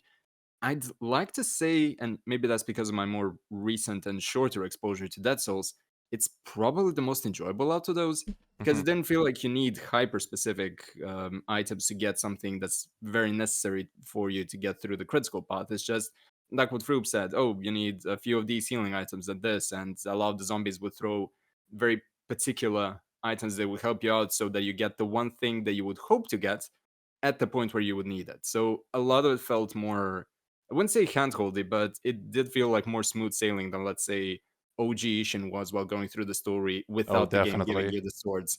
Yeah. So yeah, even for someone like me that just, do I have to, okay, which gun gives me the super duper upgrade? Oh, good, I need the specific item that's somewhere in Subterranea 17 minutes after the blah, blah, blah. Yeah. Again, unless you're going for 100% completion, which frankly I have no clue what it would look like, but just for your main playthrough, it's actually pretty decent. Yeah. I want to give a small shout out to the fact that, this is such a small thing, but there's a lot of small things about Dead Souls that I really, really appreciate. If you upgrade Ryuji's arm gun, it actually shows up in the cutscenes. Yes. Fun fact, it also changes the damage that he does as a partner in the finale. Nice. Ooh. Okay. That's pretty cool. So it's kind of funny because like the speedrun obviously makes a lot of use of the upgrade system with like weapons and stuff. Yeah. And like it actually makes Dead Souls into one of the most RNG runs because of the fact that you're not guaranteed to get certain like material upgrades. Like in an ideal world, we could get two of the high quality aluminium from the millionaire zombies, and then we could upgrade Kiryu's rifle to the one before max in the finale, which gets him an extra 1,000 damage. Which, again, I'm going to complain about it again. RG, what does an extra 1,000 damage mean? What do you mean? But in terms of bosses, especially your tanky late game bosses, that can easily save you a good couple of shots. Like we're talking like 3 or 4 shots per boss, which is a lot for a speed run. And it Yeah. also makes a bit of speed tech doable a lot easier for like the penultimate boss. But it's like, yeah, like a lot of your materials are just complete randomized. Like you will either have some good luck getting your materials or you'll have some bad luck getting your materials. So there is that, that aspect of you might need to grind a little bit to get what you need. But as you were kind of like alluding to earlier, you can actually do Dead Souls without any item upgrades or without any weapon upgrades. I wouldn't recommend it for the higher difficulties, and especially not Dead Souls difficulty. Yeah. But it is nice that the things that you put into Dead Souls have a tangible difference. You can feel it. It's good. Definitely. Yeah, so that was what we had to say about the crafting system. There's something that I want to mention before I forget. There is a system in this game. Well, I guess you can call it that. There is an NPC in this game that exists for a very specific purpose. What was her name? Hasegawa? Yes. The scientist. There's a scientist character in this game that basically is the completion list NPC. She has like a whole list of things you can do. Basically, like, kill 50 of this enemy type, kill 100 with grenades, that kind of thing. Yep. And she has like a reward system for that. And she's very easy to miss. Like, I remember like when I first played it, I just didn't really think much about her. But then I went to her once and I was like, holy shit, why do I have all these points? And then I saw her shop and like I got all this cool stuff. So, again, I think that's a testament to how like you really don't need to go out of your way to do a lot of things in Dead Souls, which is nice if you want to focus on the story. But if you want to do side stuff, you absolutely can. And there's a lot of like rewards you can get out of just, playing the game where, you kill enemies in a certain way or kill specific types. Yeah, what are you guys' thoughts on, I guess, the whole Hasegawa implementation? I mean, my statement is just gonna be love it because it's basically a prototype Akame. Yeah, let's go. Yeah, true. It's kind of funny because when we first started speedrunning Yakuza Dead Souls, Hasegawa, she appears in front of you on Akiyama and forces you to go to the quarantine zone that you can't skip, and it's like, oh god, I wish she would stop turning up. Yeah. And then it's kind of you said, I think it was, I can't remember if it was our New Game Plus runners or our Dead Souls difficulty runners, spoke to her once and realized all these points can be changed for gold plates. And then she also has the upgrade blueprint for the Sprinter shirt. And then she also has some of the materials that can upgrade Ryuji's minigun arm that you can get without having to grind them. And all of a sudden, it just becomes, oh wow, she's really good. Like, you can literally go from having no money to changing over like a couple of like points for like, I think it's 1k points per 1 gold plate. That's a lot in the PS3 era. Gold plates used to pay out well. Yeah. And no, if you're struggling or like for materials or for like, money especially, go see Hasegawa. She's great. She's wonderful. Like, yeah, 100%. And like, it's funny because in the speed run, one of her best missions is making kills without taking damage. So it turns the game into trying to make it hitless, which is wild. Especially on Dead Souls difficulty, which good luck. Let's not talk about that difficulty. Oh god. I actually have a lot to say about Dead Souls difficulty. Actually, you know what? Let's add it to the very end of the gameplay segment. Okay, so this is something that I probably should have talked about earlier in hindsight. But in this game, the level up system, everybody's level is all the same. It's like shared between the characters. So if you play as Akiyama at first, you get to level 20, then move to Majima, he's going to be level 20. You don't reset your progress. And I think that's a very interesting way to do it because every single other game with multiple pro tags, you level each of them individually. And also you can get extra abilities by something that Froob mentioned earlier, which is training with Gary. He's a boot camp dude now who just teaches you stuff. And yeah, I think that whole, I guess, thing is surprisingly pretty entertaining. The missions themselves might be a little annoying, but, I mean, some of the training stuff with Kamaki can also get a little annoying. So I thought this was a really interesting spin on it. Instead of, just bringing back Kamaki again, they, try to do something different. What do you guys think about, the leveling system in this game, or if you have anything to say about Gary?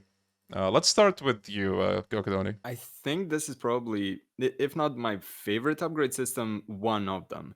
because I kind of forgot that the actual leveling, or rather the levels that you attain with one character, carry over into the next one, because I spent more time playing something like Yakuza 4 and 5. Yeah. But between that carrying over, which reduces a lot of the mundanity of, oh, you're switching to another character and it feels like you're restarting from a completely different standpoint, as opposed to having another cohesive part of an ever building story.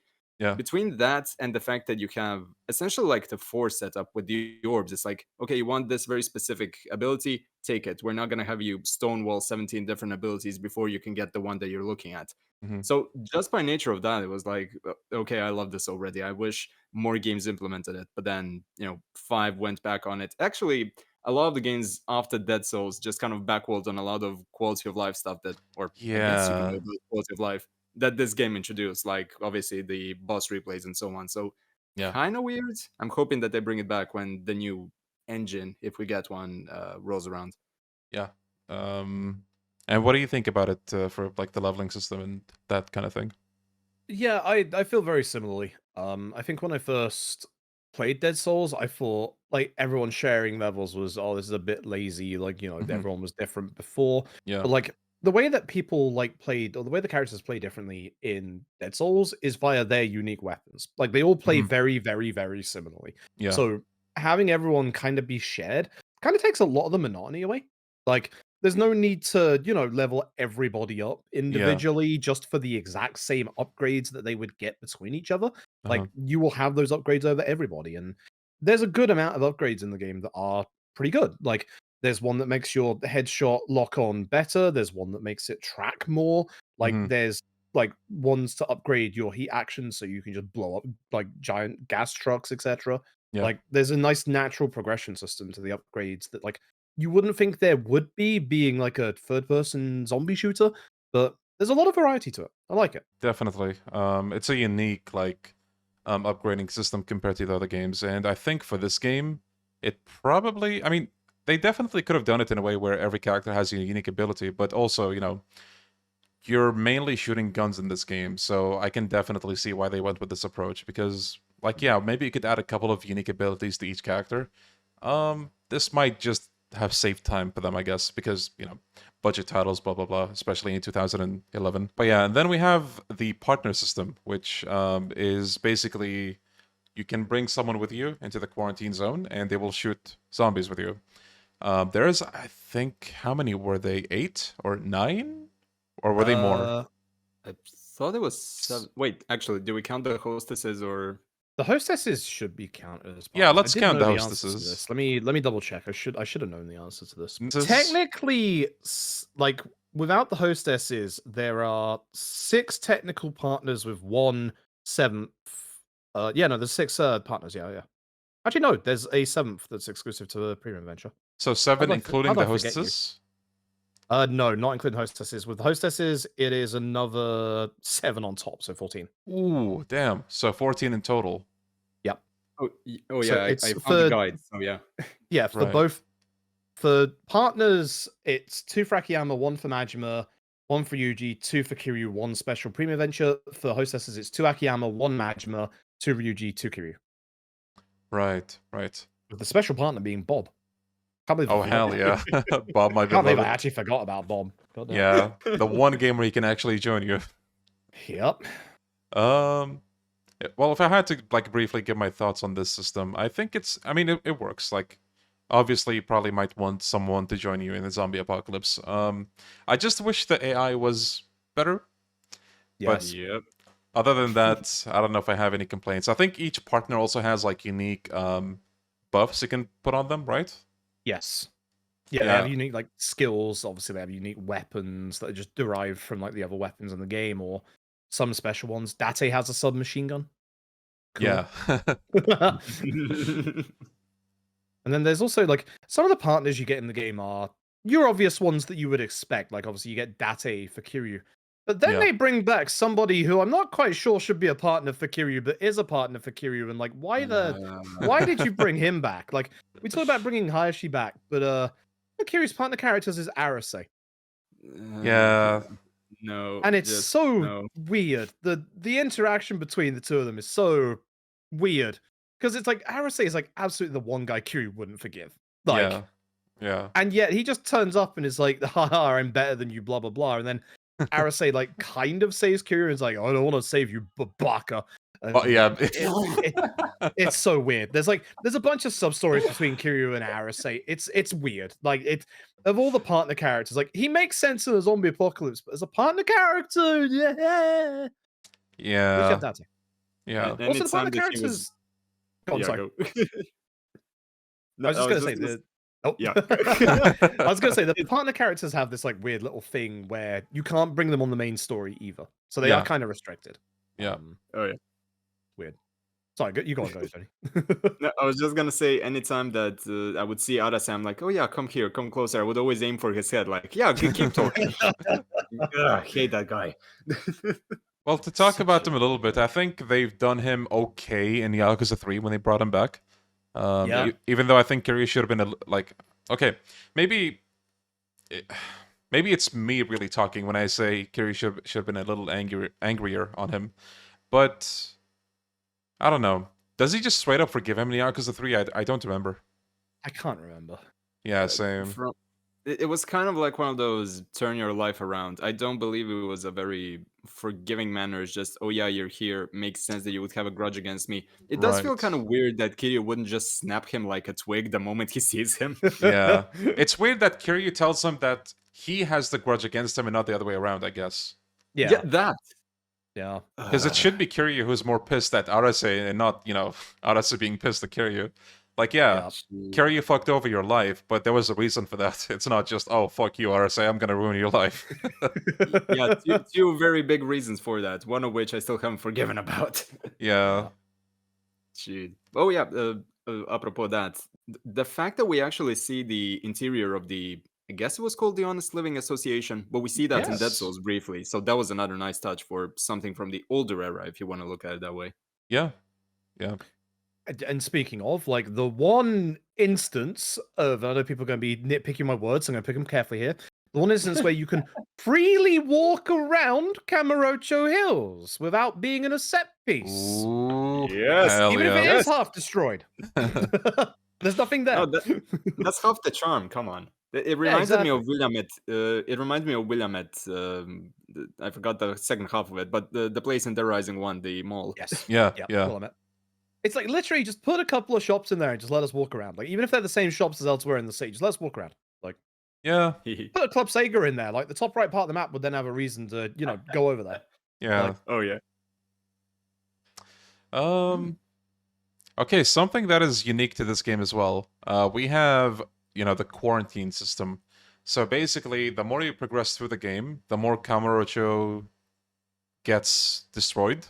So Akiyama has the biggest, non-zombified map.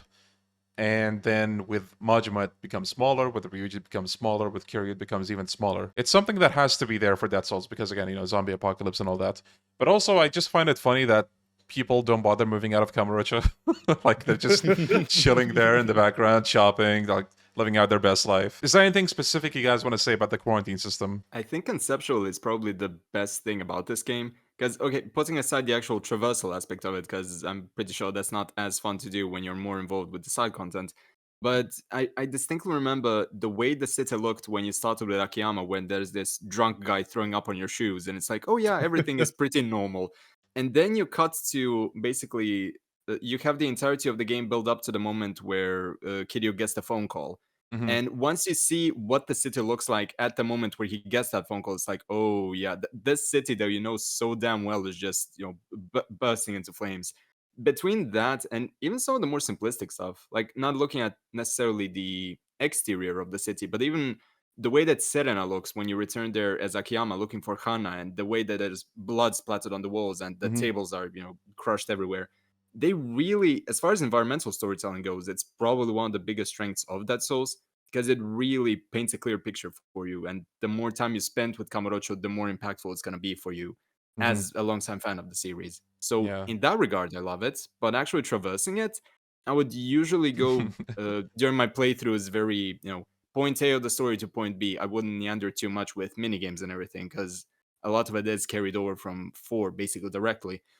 So I'm not sure how fun it would be. I'm gonna stay positive for now. Yeah, I think Froob actually hates that part of it, right? I like it, but I think I dislike it more. It's like Yeah, I really like the idea. Like I really like the idea of like mixing up the map because like that's Yeah. something that the PS3 era games like started to toy with, like with Yakuza 4 having like the underground shopping mall, which I think is actually utilized really well in Dead Souls, and then Yeah. obviously like Oh, the yeah. rooftop area, which isn't in Dead Souls, ironically enough. hmm And just I kind of like the fact that they were, they're trying to mix things up. They're trying to make things, feel a bit more, different and unique. And I Yeah. do like the fact that it does, change up the map, but Mhm. traversal towards the end becomes a pain. Like Yeah, trying to do the definitely. side content towards the end becomes a pain. Like it's such a shame because like there's some very clever things and like I really like the sub stories in the game, but the way that sub stories work is most of them you find outside of the infected zone and then go into the infected zone, then back out again, drags you in and out.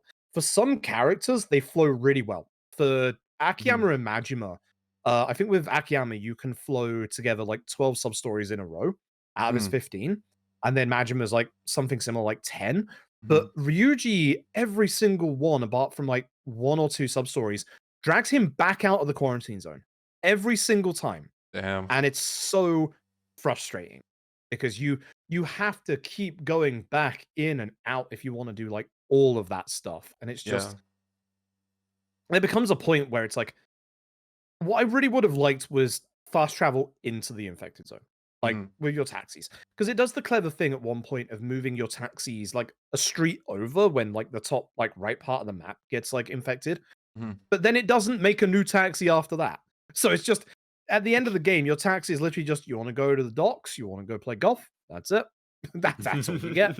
So like you then have the extra added thing of like having to go into the quarantine zone, go to the place, like get it like back from the zombies, etc. And then you're there at the place. It's just if I was going to recommend the side content like of a Yakuza game, Dead Souls is the hardest one to do just because of all the extra steps that you have to take. Yeah, that's a fair take. And now we can finally talk about the best part of the game, the turret sections. And obviously by that I mean the worst part, like please take this away from the game.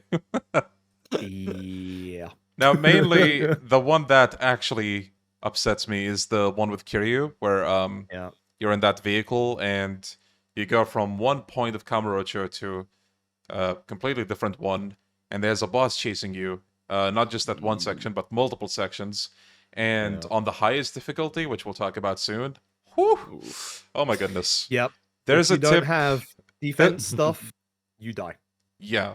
I was gonna say there's a tip that Froob told me about at some point, which defense or higher HP. If you don't have that, then you're gonna have a bad time.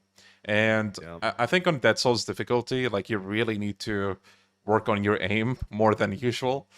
If you miss a few shots, it might be it might mean a game over.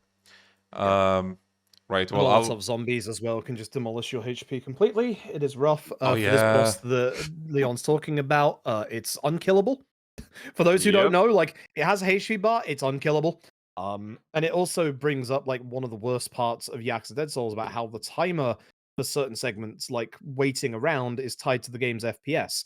There is one part where that boss is in front of you for a minute, and if you don't stop it hitting you, it's just going to hit you for a minute. And that timer like goes slower because the FPS of the game drops. So yeah, it's great. How was your experience with that, Gokudoni? It just wouldn't end.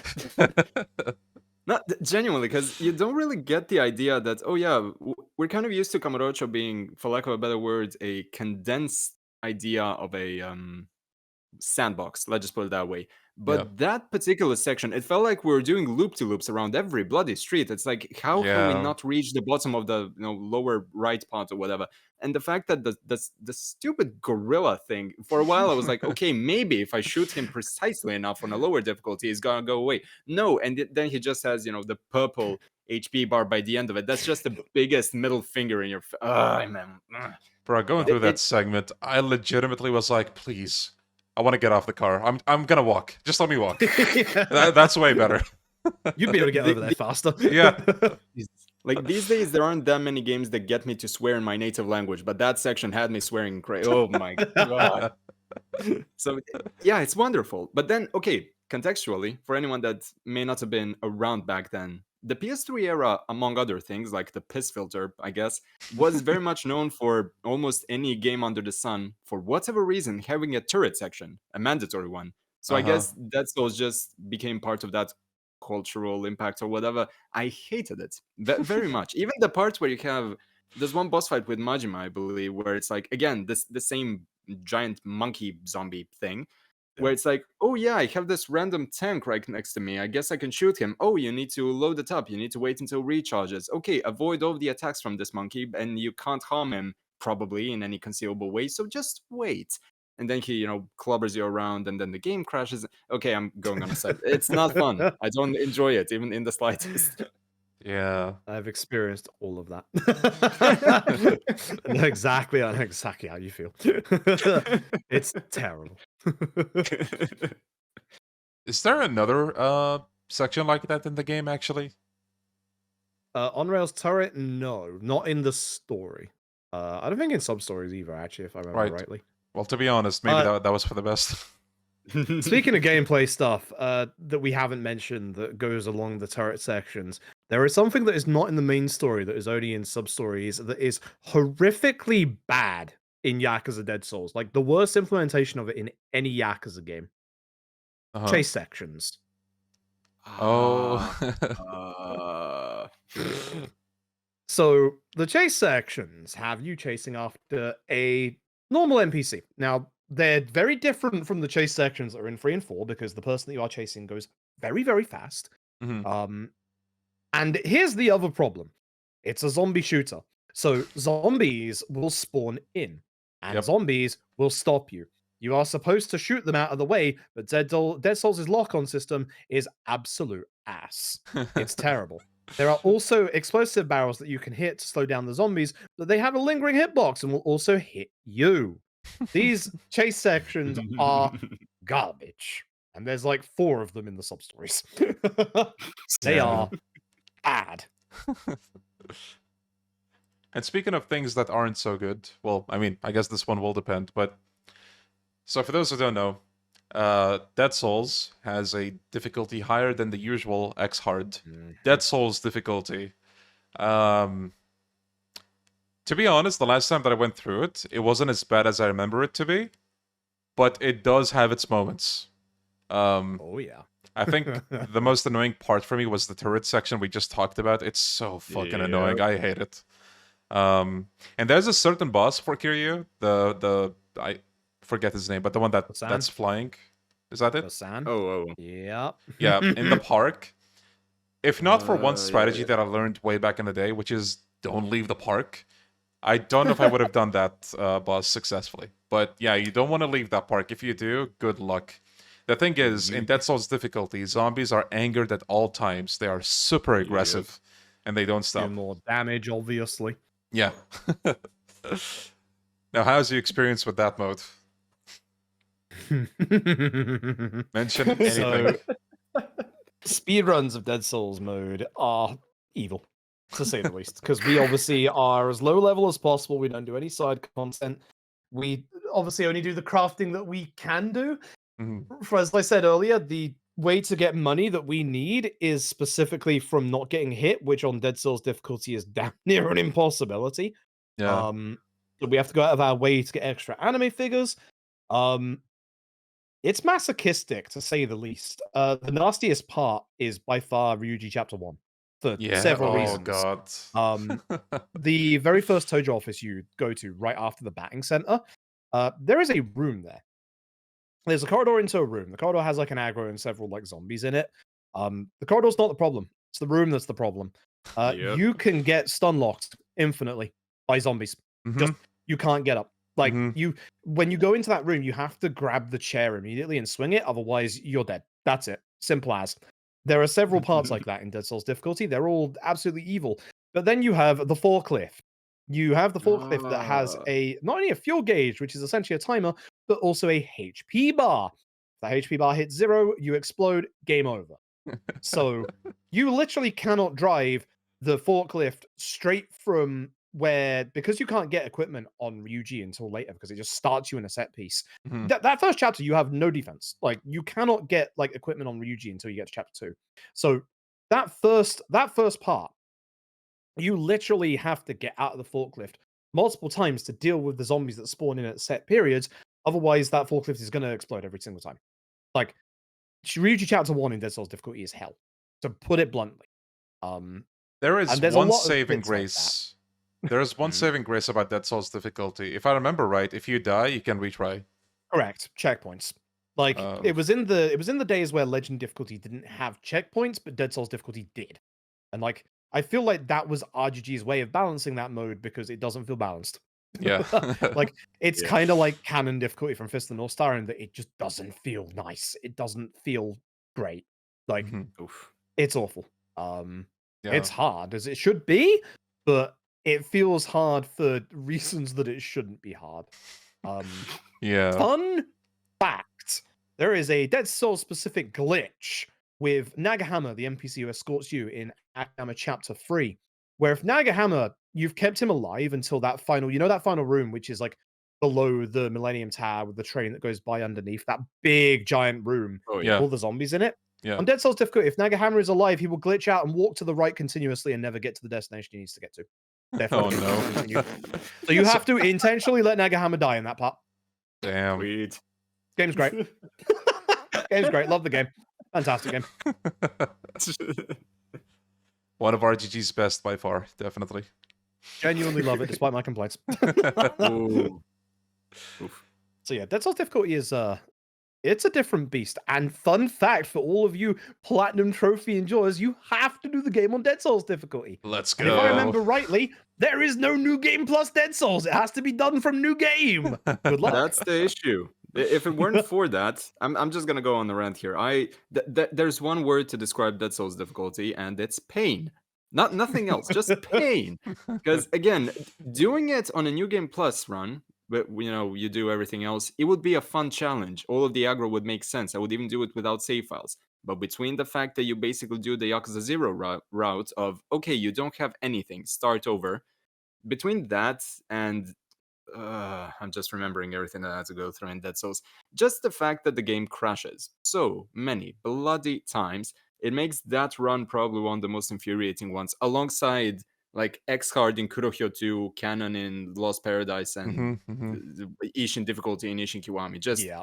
for the love of all that is holy, until RGG gives us a Dead Souls Kiwami, and they better, I sincerely hope so, don't try this game unless you have a computer that is designed to fight God. That's it. Yeah. If anybody wants to do Dead Souls difficulty, or you want to get the platinum, like a little bit of sellout, go and look at fellow Yakuza Dead Souls speedrunner Panda, who did a Dead Souls difficulty speedrun, has the world record, didn't die once, which is amazing. Whoa. Like, that run was wild. Like, not dying in Dead Souls difficulty is astounding. But you'll pick up a whole bunch of like tips and tricks from that you can utilize. Otherwise, don't touch it. Yeah. It's not worth it. Mhm. The actual the full completion for Dead Souls isn't actually that bad. The issue is literally Dead Souls difficulty. Yeah. I'd also like to point out another thing that I actually vehemently hate about Dead Souls difficulty. The reward sounds cool. The reward gives you the rocket launcher from the very end of the game, which you'd think, oh, that thing's gonna be kick ass. Mhm. Sucks. It's terrible. You know what? Better? Reward you get from Amon. Yeah. Ooh. Yeah. That's the laser you get, right? Yes. Yeah, that thing is busted. It's great. Yeah. Straight from the Yakuza 4 Amon fight. Yep. Yeah, the rocket launcher does like just over half a HP bar's worth of damage to a boss zombie. Mm. It's bad. Whereas the laser Yeah. does multiple HP bars. Yeah. Like, it's just bad.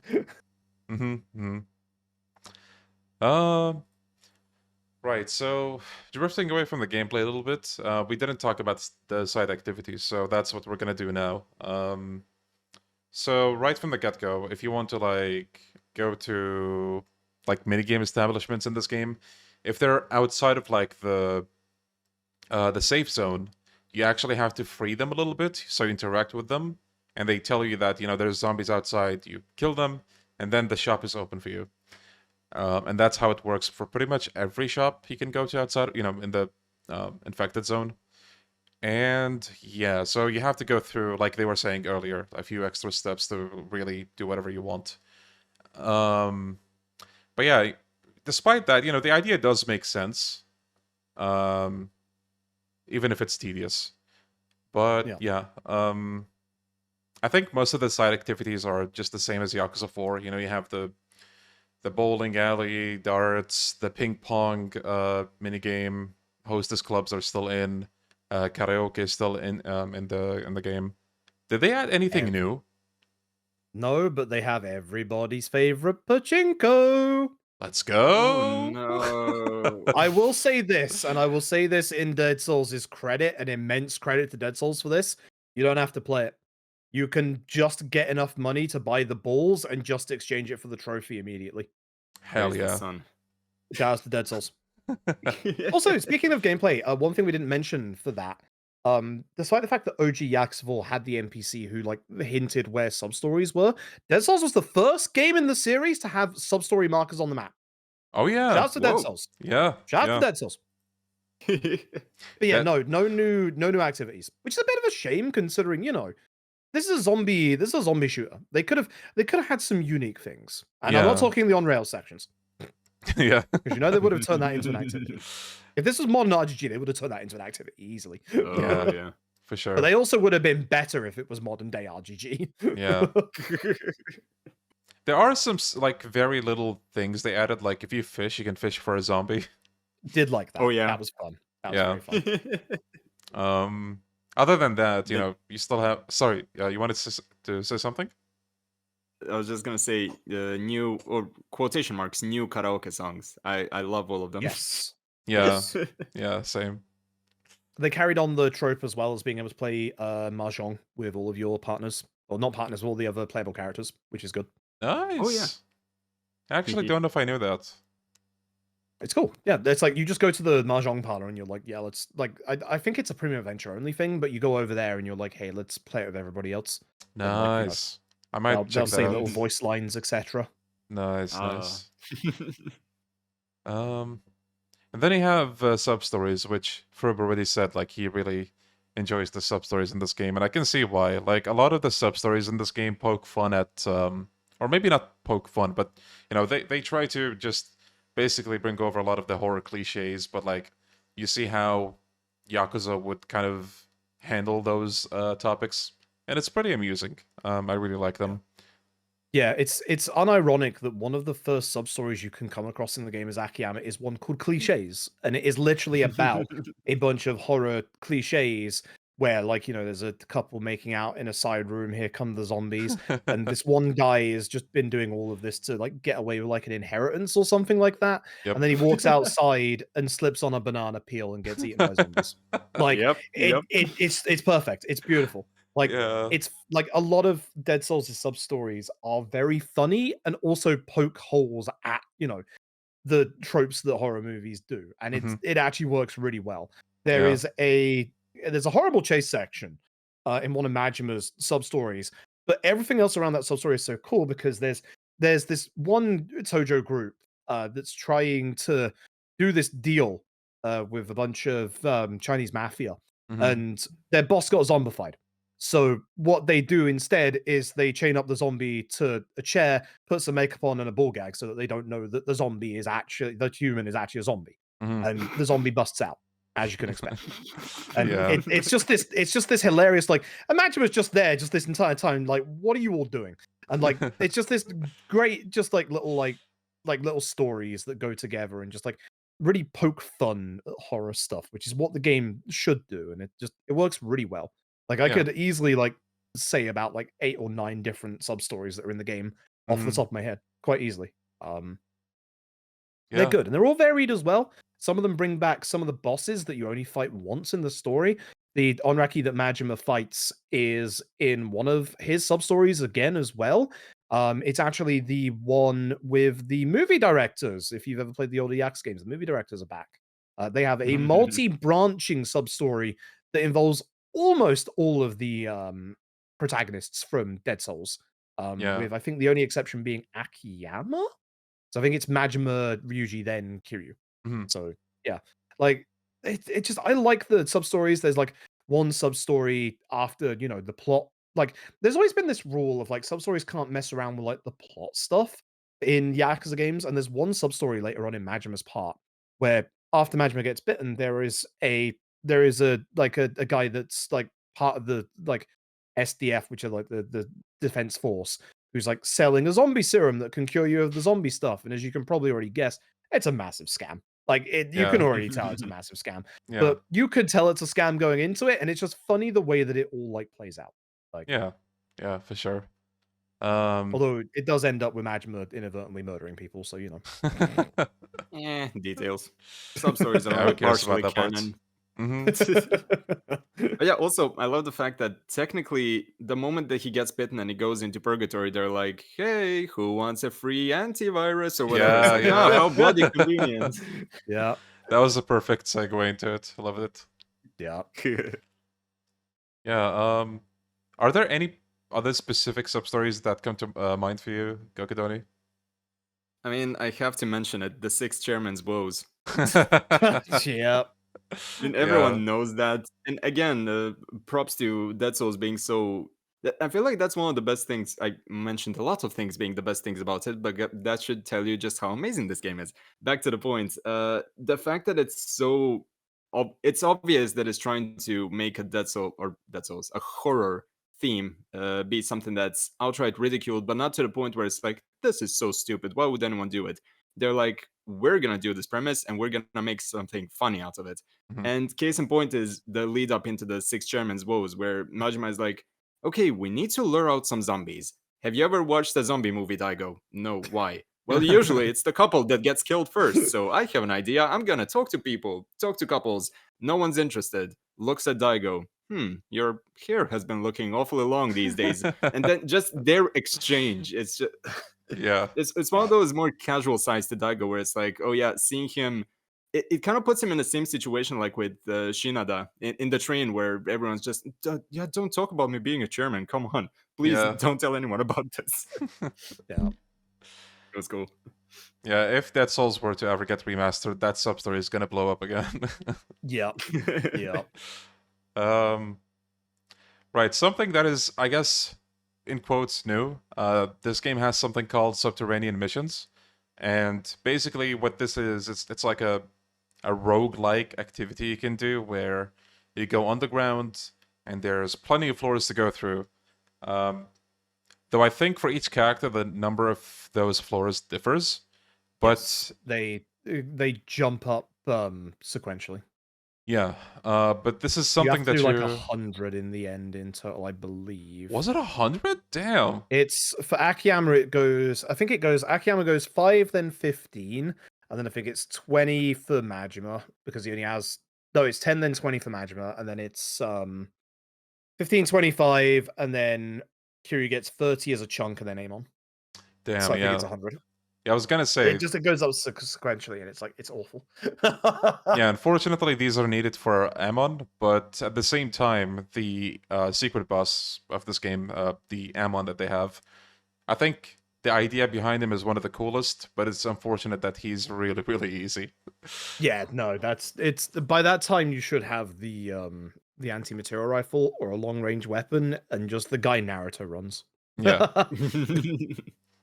But no, I agree. Like the actual idea behind that Amon is like fantastic. Like the actual like character themselves is fantastic Yeah, and very unique. Like most of their spin-off Amons are. yeah, for sure. What do you think of them, Gokudoni? Like the subterranean stuff? I think you haven't said anything yet. I mean, there was that mini rant from before where it all boils down to I love the concept. I hate the execution because of, again, the piece of hardware that I had to play it on. And again, I Yeah. do have an actual physical copy of it. Admittedly, this one is the Japanese copy, but thankfully it's not that difficult to make your it's not that difficult to make your way through a Yakuza game once you've played enough of them, even with some of the earlier games that don't necessarily put checkpoint markers on everything. Mm-hmm. But again, just by nature of how many times it crashes and how many zombies there are and how I need to look at the floor consistently and just bump into a lot of other zombies. The way that it's laid out, it's infuriating unless you're playing on real hardware. So Mm-hmm. yeah, that's essentially all. Yeah. Is there anything else about this that you guys want to talk about before we go into the next thing? Oh yeah, the Majima's karaoke. We obviously know about Get to the Top, which is just Yeah. auditory perfection. I'm not gonna go in detail beyond that. But one of the weirdest things. So there's one of those hostess songs called Raindrops, Yeah. and I'm not sure how you trigger this, but there's two different ways of backup vocals that Majima can do. One of them is the Ooh. regular one where it's just la la la la la. But then there's one where he just sings that he is Majima. His backup is just Ore wa Majima, Majima. So just I remember looking that and just the cut to the camera just cuts to the hostess and it looks like maybe it's because of the fact that it's a PS3 model, but she just looks mortified that he's singing that he is Majima. Maybe it's that there's two different. No, wait. Majima only has one hostess, right? I think Yes. so. Yeah, I was gonna say Yeah. maybe he has two different ones, and that's how they vary. But yeah, no. Now, his hostess is next to Cameo's truck at the underside of the back entrance to the Millennium Tower. Yeah, yeah. I know she keeps getting in the way in speedruns. Yeah, I think I recall that too. But yeah, is there anything else you want to mention about the side activities? Any of you? I do like that baseball turrets are used as turrets around Kamurocho in the infected zone. That's kind Yeah. of funny. Yeah, They're terrible, but it's Yeah. kind of funny. yeah. The fact that it's there is something, I guess. Yep. Right. Before we actually just wrap up with all of this, there's something I briefly want to talk about, which is premium adventure in this game. Now, it's really nice of them that they allow you to switch between like a fully normal Kamurocho, so you can just walk around, do whatever you want, or you can have infected Kamurocho. But you can't be selective about that. Each character will have Kamurocho infected as it was in the last part of their story, I believe. Yeah. So that is also really nice. Like there's quite a bit of options for you to really pick from here. But also the huge thing for me, and yes, I'm gonna bring it up in this video as well, the fact that you can revisit story fights in Premium Adventure. There's an NPC dedicated for that. You talk to him. You can select any story battle for all the characters. It is such a nice feature to have, and I don't understand why RGG never brought this back. Like, you could argue, Ultimate Battles in Yakuza 5, that was the same thing, but it's not the same thing to me. Because the way they did it in Dead Souls, it's literally like, oh, you want to jump into that same segment? That's what they do. They don't have like a countdown or like a timer like Ultimate Battles does. You just go in, you play, and then, as Dead Souls normally does, when you finish that fight, you get ranked. And I think if your rank was lower in the story, and you get a higher one here, they actually do give you something. I can't remember though. I can't be sure. So, yeah. Yeah, but I think that's a really neat feature because sometimes you just want to revisit a certain part or a certain chapter, which we still don't even have a chapter select in Yakuza. Like, come on, we need to have that. I think a good way to do it is you can select the chapter and then you carry over your data from a certain save. Like, okay, you'll have your abilities from this save, so on and so forth, or your items from this save. But maybe, I don't know, in reality, it's more complicated to implement. I don't know how it works, but I think chapter select or story fight revisit would be an amazing feature to have in any Yakuza game. It's made for that kind of thing. Is there anything else you guys want to add to this? Not really. No, I agree with all of that. Like, it'd be really nice to have something like that again. Especially with the turn-based games, where it'd be nice to kind of like theory craft and like figure out, good strategies against bosses for potential like next difficulty playthroughs and stuff like that. Yeah. Yeah, for sure. Well, with regards to this in particular, because we are usually the ones that are the most vocal about that particular aspect of replayability, wanting to do an individual boss rush, so to speak. And for a lot of people, may be like, oh, it's just because you're content creators, so you want to make capturing it easier, blah, blah, blah. And while, yes, it would be better not to have 20 separate save files that are hyper-specific, a lot of it does boil down to sometimes replaying a very specific boss fight, because usually when you go through any given story that you enjoy, there's gonna be that one part that you dislike, and Yeah. it's maybe one boss that has a really annoying moveset that you're not ready for. Training over that particular setup in one of the premium adventure files would probably help you out not to hate that particular segment as much when you go back to it during your regular run. Mhm. And to me, just the idea of it, the way that was implemented in Dead Souls, because I think you get XP out of it as well. I'm not quite sure about that. I think you do. Yeah, because the way that it was implemented, it's not like it removes any necessity for a new game plus run. It's just that it allows you for those segmented chunks when you have just a bit of time to play on your respective console. It's a nice way to just kind of kill time, as if you were playing a multiplayer game where it's just like, man, I want to do some shooty Yeah. stuff. Hey, Yeah. let's do this particular long battle. So it would, to me, it would still add a lot of replayability, even though on paper people might think, well, what would you need New Game Plus for if there's Yeah. a model like this? I mean, another aspect to it as well is that I think whatever you have in your inventory at the time of talking to the NPC, that carries over.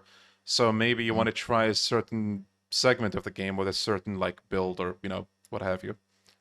So Yeah. I think that would be really useful to have for, just any Yakuza game. But yeah, I mean, I think we pretty much said everything we have to say about Yakuza Dead Souls. It's like, would you guys say it's a labor of love? Yeah. Yeah, I'd say it's flawed, but it's cool. It Yeah, really does have the heart of a Yakuza inside of it. Yeah, a flawed labor of love. Like, it's not a perfect game, but I mean, it's easy to say that, but it has performance issues. There might be bugs or glitches. The frames drop. The controls maybe not good for everybody. But at the Crash or same 5. Yeah. But at the same time, it does have the DNA of Yakuza. It has basically the same progression as a Yakuza game. There are things unique to it, as we just mentioned. There's like a lot of mechanics only this game has, and I think that even though it's unlikely, I would love a remaster or a sequel. I think a sequel with the Judgment Cast, for example, would go hard. But yeah, I don't know about that.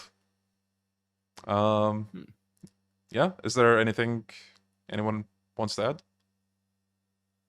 Yeah, just like I've been very vocal about how Ishin Kiwami kind of needed a little bit more quality of life.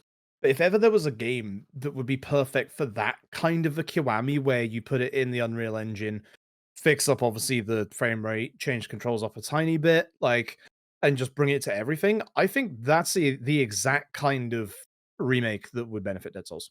I Yeah, think the community is now in a much bigger and better place of just, they're more curious as to what a Dead Souls is rather than seeing it as like the thing that almost killed the series and yeah, you know, being vehemently against it. I think if they fixed a lot of the things that people had an issue with, they don't need to do a big from the ground up remake. I think genuinely like what they did with Ladishin, where put it in the Unreal Engine, like pretty it up a bit. You already have the models from like Hammer of the Dead, and just like give it a little bit of care, give it a little bit of quality of life, like stuff. Yeah, mhm. I think people would very much love it. So yeah, I'd kind of like to see a Ladishin style Unreal Engine Kiwami for this.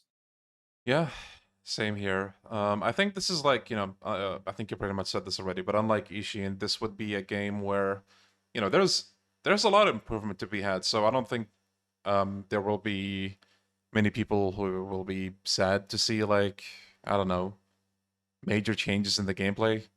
It's like a very isolated spin-off. There's a lot of silliness to it. But at the end of the day, it's just like a really, really fun game that unfortunately doesn't run at its best. And they can change that with a remaster or maybe even a sequel. Fuck it. Let's just go with a sequel. I'll take it. Did you already say like your overall thoughts, Gokudoni? I could throw out another line. Go for it. So Evidently, with a game like Dead Souls, its reputation precedes it. There's significantly more people that will, at least online, hate the game on principle because they heard someone else hate it, and it's like, oh yeah, this is a bad game, therefore I shall label it as such without having played it. And while admittedly playing through the game is significantly harder than an average Yakuza game, if you have the time, or at the very least the morbid curiosity based on what we've said in the past, 2 hours or so, I would kindly suggest to people to check it out, at least through the trailer footage or the respective playthroughs by both Leon and Froob. I do think there's something really special here, even if you just treat it as like the room, so to speak, something that's so bad it's good. I feel like there is a little bit to enjoy about this game, regardless of your general Mhm. overview of what appeals to you in the series. So please Yeah. check it out. Absolutely. If you have the ability to do it, then I think you will find something to appreciate about this game, even with, its flaws. Would you guys be down for reading a couple of comments? Sure. All right. Let's start with some wholesome stuff. Oh dear. This is a comment from Eve Pie, I think. Sorry if I mispronounced your name. But they say, love these podcasts, videos. Y'all have such great personality that it feels like I'm chilling with a group of friends. Thank y'all. No, Aw. thank you, Eve. I really do appreciate that you tune into these streams. I mean, I think the guys here agree with me, but I do want this to feel like just a series of videos where anyone can like tune in and just listen to fellow Yakuza fans just talk about whatever and just have fun, right? That's really the point of all of this. Yeah, one thing y'all didn't get is we had like a 15-minute discussion on like Game of the Year before this and what we think's going to be like at the TGAs. Yeah, Right. That's Yeah. the general vibes that we usually just have. yeah, It's hell usually yeah. pretty comfy. Kind of like Mm. you go to a local, I don't know, like you have a cafeteria and you're like, oh yeah, it's these dudes, and you just have a quick chat, and then that quick chat turns into a multi-hour discussion, and no one knows that it's actually been a few hours. Yeah. Love Absolutely. it. Here's another comment from Desi Freight, I believe. Sorry if I mispronounced the name as well. But they say, seeing four grown-ass men talk about their favorite entertainment product without arguing and just sharing different thoughts is what gaming on YouTube should be about. Thank you. Hell yeah. Yeah, I feel like, especially with the rise of certain social media, like a lot of people are just aggressive these days. Just like, I think a thing I do like about the Axe community that's been like a constant, like no matter how big it's gotten, is that a lot of people just listen to other people's opinions and respect it. Especially like when we did like the whole like tier list thing. Is like everyone's gonna have a different opinion. Like some people are gonna love Yax 5, some people are gonna hate it. Like for example, and it's like that's the nice thing is just people seem to be very respectful of each other in the Axe community, and that's nice. Like that's why like I like that comment is because we all have our own things that we don't like about the games, but we can at least, talk about them and discuss them without, oh, your opinion is terrible. I hate you forever. Rah, we'll cancel you on social media. Brr." Oh my god, Gokudoni hates Infinite Wealth Story. That goddamn. Hey, Van, he's never played a Yakuza game in his life. Swear to God, unsubscribing right now. Fucking beautiful. Yeah, I mean, you basically said what I wanted to say. Like, at the end of the day, I mean, I feel like sometimes people misinterpret what we want to say about all of this, where, oh, you can't criticize a game. Oh, no, like, who the... Dude, talk smack about a game all you want. It's mainly just whenever I see somebody just saying, I don't know, oh, you like this game? You must be a shill. Oh, you like this game? You have horrible taste. Like, why do you need to do that? You know? Yeah. I mean, at least with the show thing, and this is something that I've noticed with a few content creators that I follow, it's usually because for the majority of us, people tend to associate us with Yakuza. So it's like, but putting aside the fact that we wouldn't be doing Yakuza content if we weren't fans of the series prior to becoming content creators, they seem to think that the idea of being positive over a new product is exclusively because, oh, it's a new product. Maybe I'll get a partnership with blah, blah, blah. It's like, come on. Yeah. I mean, I feel like some are also acting as if I'm pumping out Yakuza videos every single day. Like, I legitimately try to branch out, stream like JRPGs, which, hey, where are those people when I stream those? You know, you're like, oh, you're a Yakuza shill. You make Yakuza stuff because you're like, I don't know, you want money or some shit, which, I mean, who would have thought a content creator wants to make money when they make content? Like, wow, holy shit, that's mind-blowing. Thank you for letting us know. That's insane. But there's actually multiple ways of looking at that, because evidently there's that. But then let's say you're more critical over a game that's about to come out. Like I remember when we first saw the trailer for Infinite Well Story, I was already saying this reminds me a lot of Yakuza 5. I'm worried that they're gonna have way too much content thrown in, that the pacing is blah blah blah blah. And people are already in the comments like, "Oh, what do you know? It's just a trailer." Exactly. Yeah. It's just a trailer. So Yeah. any opinion, positive or negative, shouldn't mean shit to you. Yeah. Yeah, definitely. Yeah, I'm just glad, like, I feel like with the podcast, the videos, just a lot of the replies really come from people who just want to have a good time and chill, and they want something to just listen to in the background. And, you know, a lot of my motivations for videos of this kind come from that idea that, you know, I personally have a lot of, okay, maybe not a lot of, but I have creators that make long form content, you know, whether it's streams or like just playthroughs or something.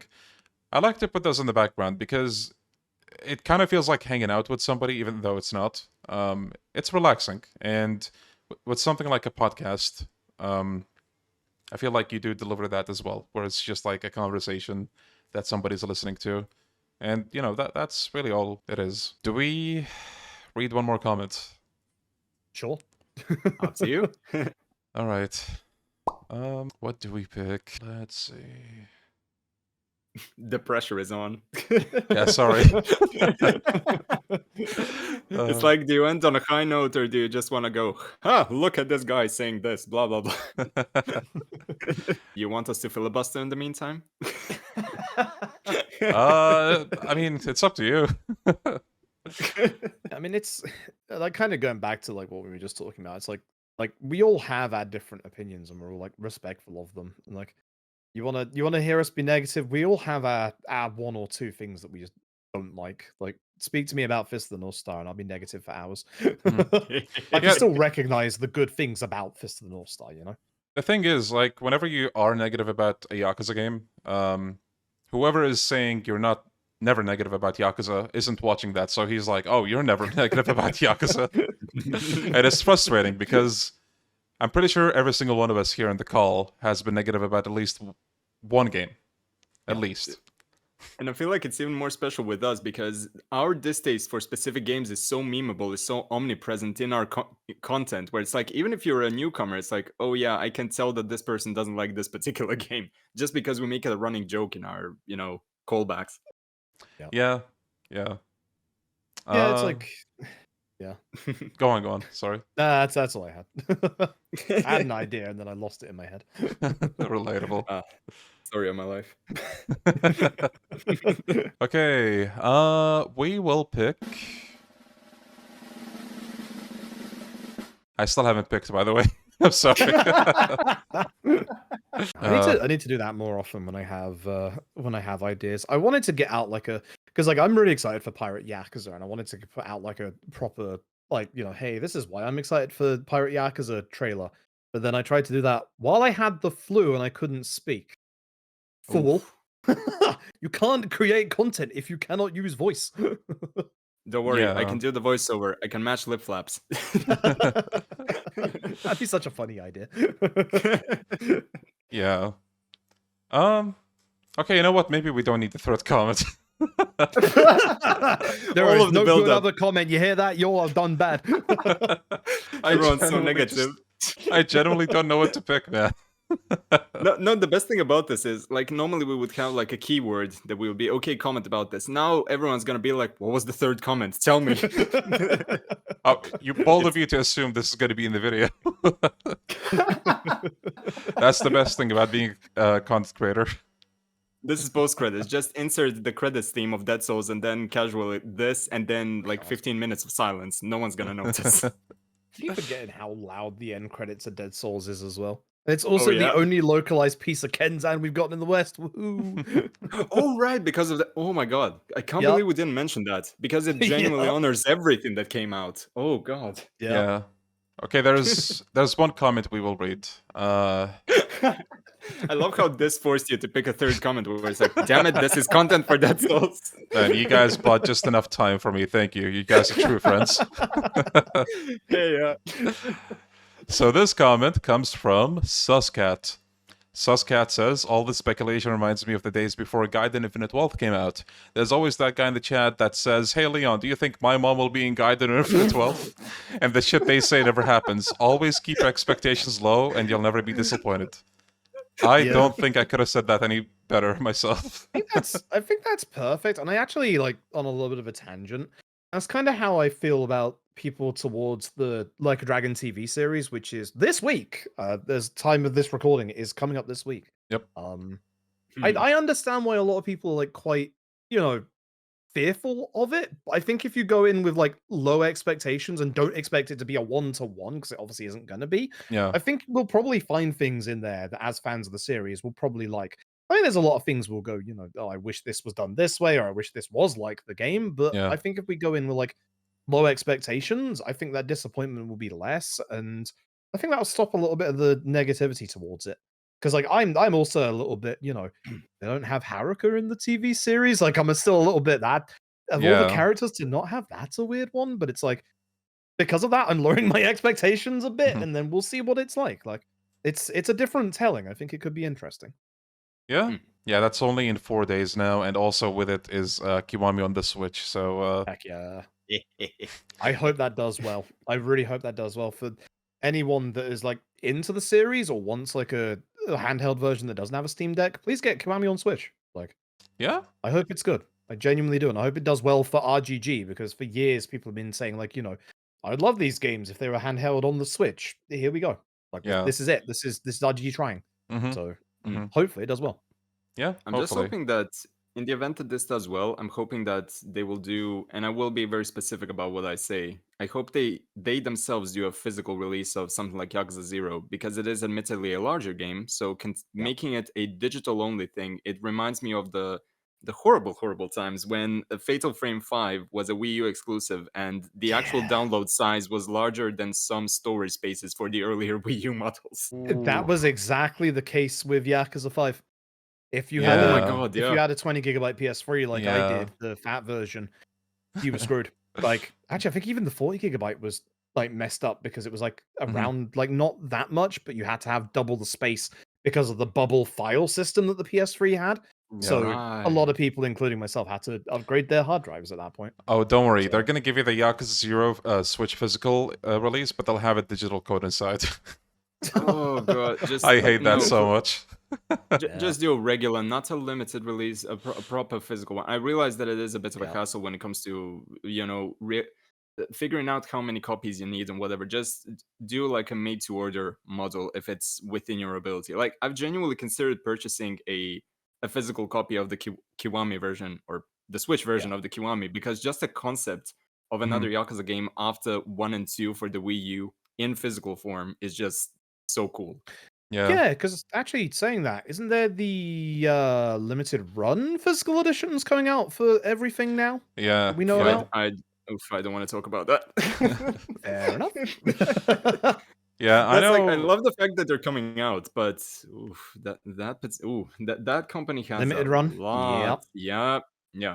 That in particular, because again, if it's about having a physical, or rather, if it's about preservation, then why are we treating it as a collector's thing? That's kind of what it boils down to. I wish that more people would get the opportunity to purchase it without necessarily missing the pre-order period, and then it's like, well, I can only get it from eBay for quadruple the price because it has a collector's edition, which admittedly looks nice, but that's the issue, because it is a limited quantity, if you will. I was terrified at first because I thought it was going to be like a limited pre-order, but it's actually an open pre-order. You have over a month, I think, to be able to put the order in. I was kind of worried because my budget was a certain way and I couldn't really get this. So I was like, oh shit, I'm gonna miss out on this. But no. I think the pre-orders close, I don't remember which time exactly, but it's sometime in November. Like I think towards the end of November. And I know that apparently limited run games has amassed like a bad rep over the years. I used to like buy a lot from them, but then I stopped. The main reason I really stopped is because most of the games I bought from them, I just bought for the fear of, well, FOMO. That's really it. Um, but how do I say? The fact that, you pay them upfront and then they take months to ship, that's always been a thing. And I know it's frustrating, but that's just how limited run games are. But because they take months to ship, I think it would be better if they don't make you pay upfront, because you're waiting a long time, Yeah. And plus, it can be damaged, and you need to pay extra for a box. And now that I think of it, we might need to cut out this whole section because it might turn into a rant. Yeah. Actually, But, okay. a war might start in the comments. Probably, because, okay, full disclosure, I'm not really a fan just of past business practices. They may have changed in the past, like, year or so. I don't know. But anytime that I would see it, and mind you, I've had issues with regular people sending, like, let's say eBay or whatever, just regular stuff being sent to my country just by nature of where I live. So I can only imagine a company that's kind of 50-50, depending on where you live, having a really quality delivery service. I would definitely get the short end of the stick. Also, gotta say this. I do wish the acrylic stand was something else. Yeah. I don't mind them, but man, there's a lot of other better things they could have done. Though I will say the fact that you get like what was it? It's like a big box to fit in all of the collector editions they'll do. And I think you get that for free, whether you order the limited or the standard edition. That's nice. But yeah, ironically, out of all those editions, the one that I'm considering buying is actually for Yakuza 5. Yo, Yep. nice. It's a cool Yakuza 5. I mean, yeah, putting aside the haha Gokudoni hates Yakuza 5, that aside, just the fact that we could get a standalone physical English edition of the game for the PS4 is nice. Yeah, there's not much more I can say about this whole thing. People, have their thoughts about limited run, and yeah, I think the limited edition could have been a little better, but it is what it is, I guess. I don't really have anything more to add about this. What about you guys? Yeah, that's pretty much it. Yeah. Indeed. Yeah, so I guess we can just officially say goodbye to our viewers now. This was a fantastic episode of Dead Souls, Halloween themed and all that. So I hope you guys had a good time. And I also want to give a big thank you to both Gokudoni and Froob for joining me here. So, thank you guys. I really do appreciate it. Thank you. Yeah, thank you for having us again. And again, congrats on 100K. Oh, thank you. Let's go. Thank you. Really do appreciate it. And yeah, how do I say this? Right. I'm gonna leave the link to Gokudoni's channel in the description, and also Froob. Froob is more of like the content is more oriented towards streaming. So if you're into that kind of thing, please check out his content. Gokudoni tends to make essay videos, Yakuza or non-Yakuza as well, but mostly Yakuza. So please check out their content and give them a sub. I would really appreciate that, and they would also really appreciate that. And yeah, thank you so much for watching, and I will see you all in the next episode, whatever that is going to be. Bye-bye now.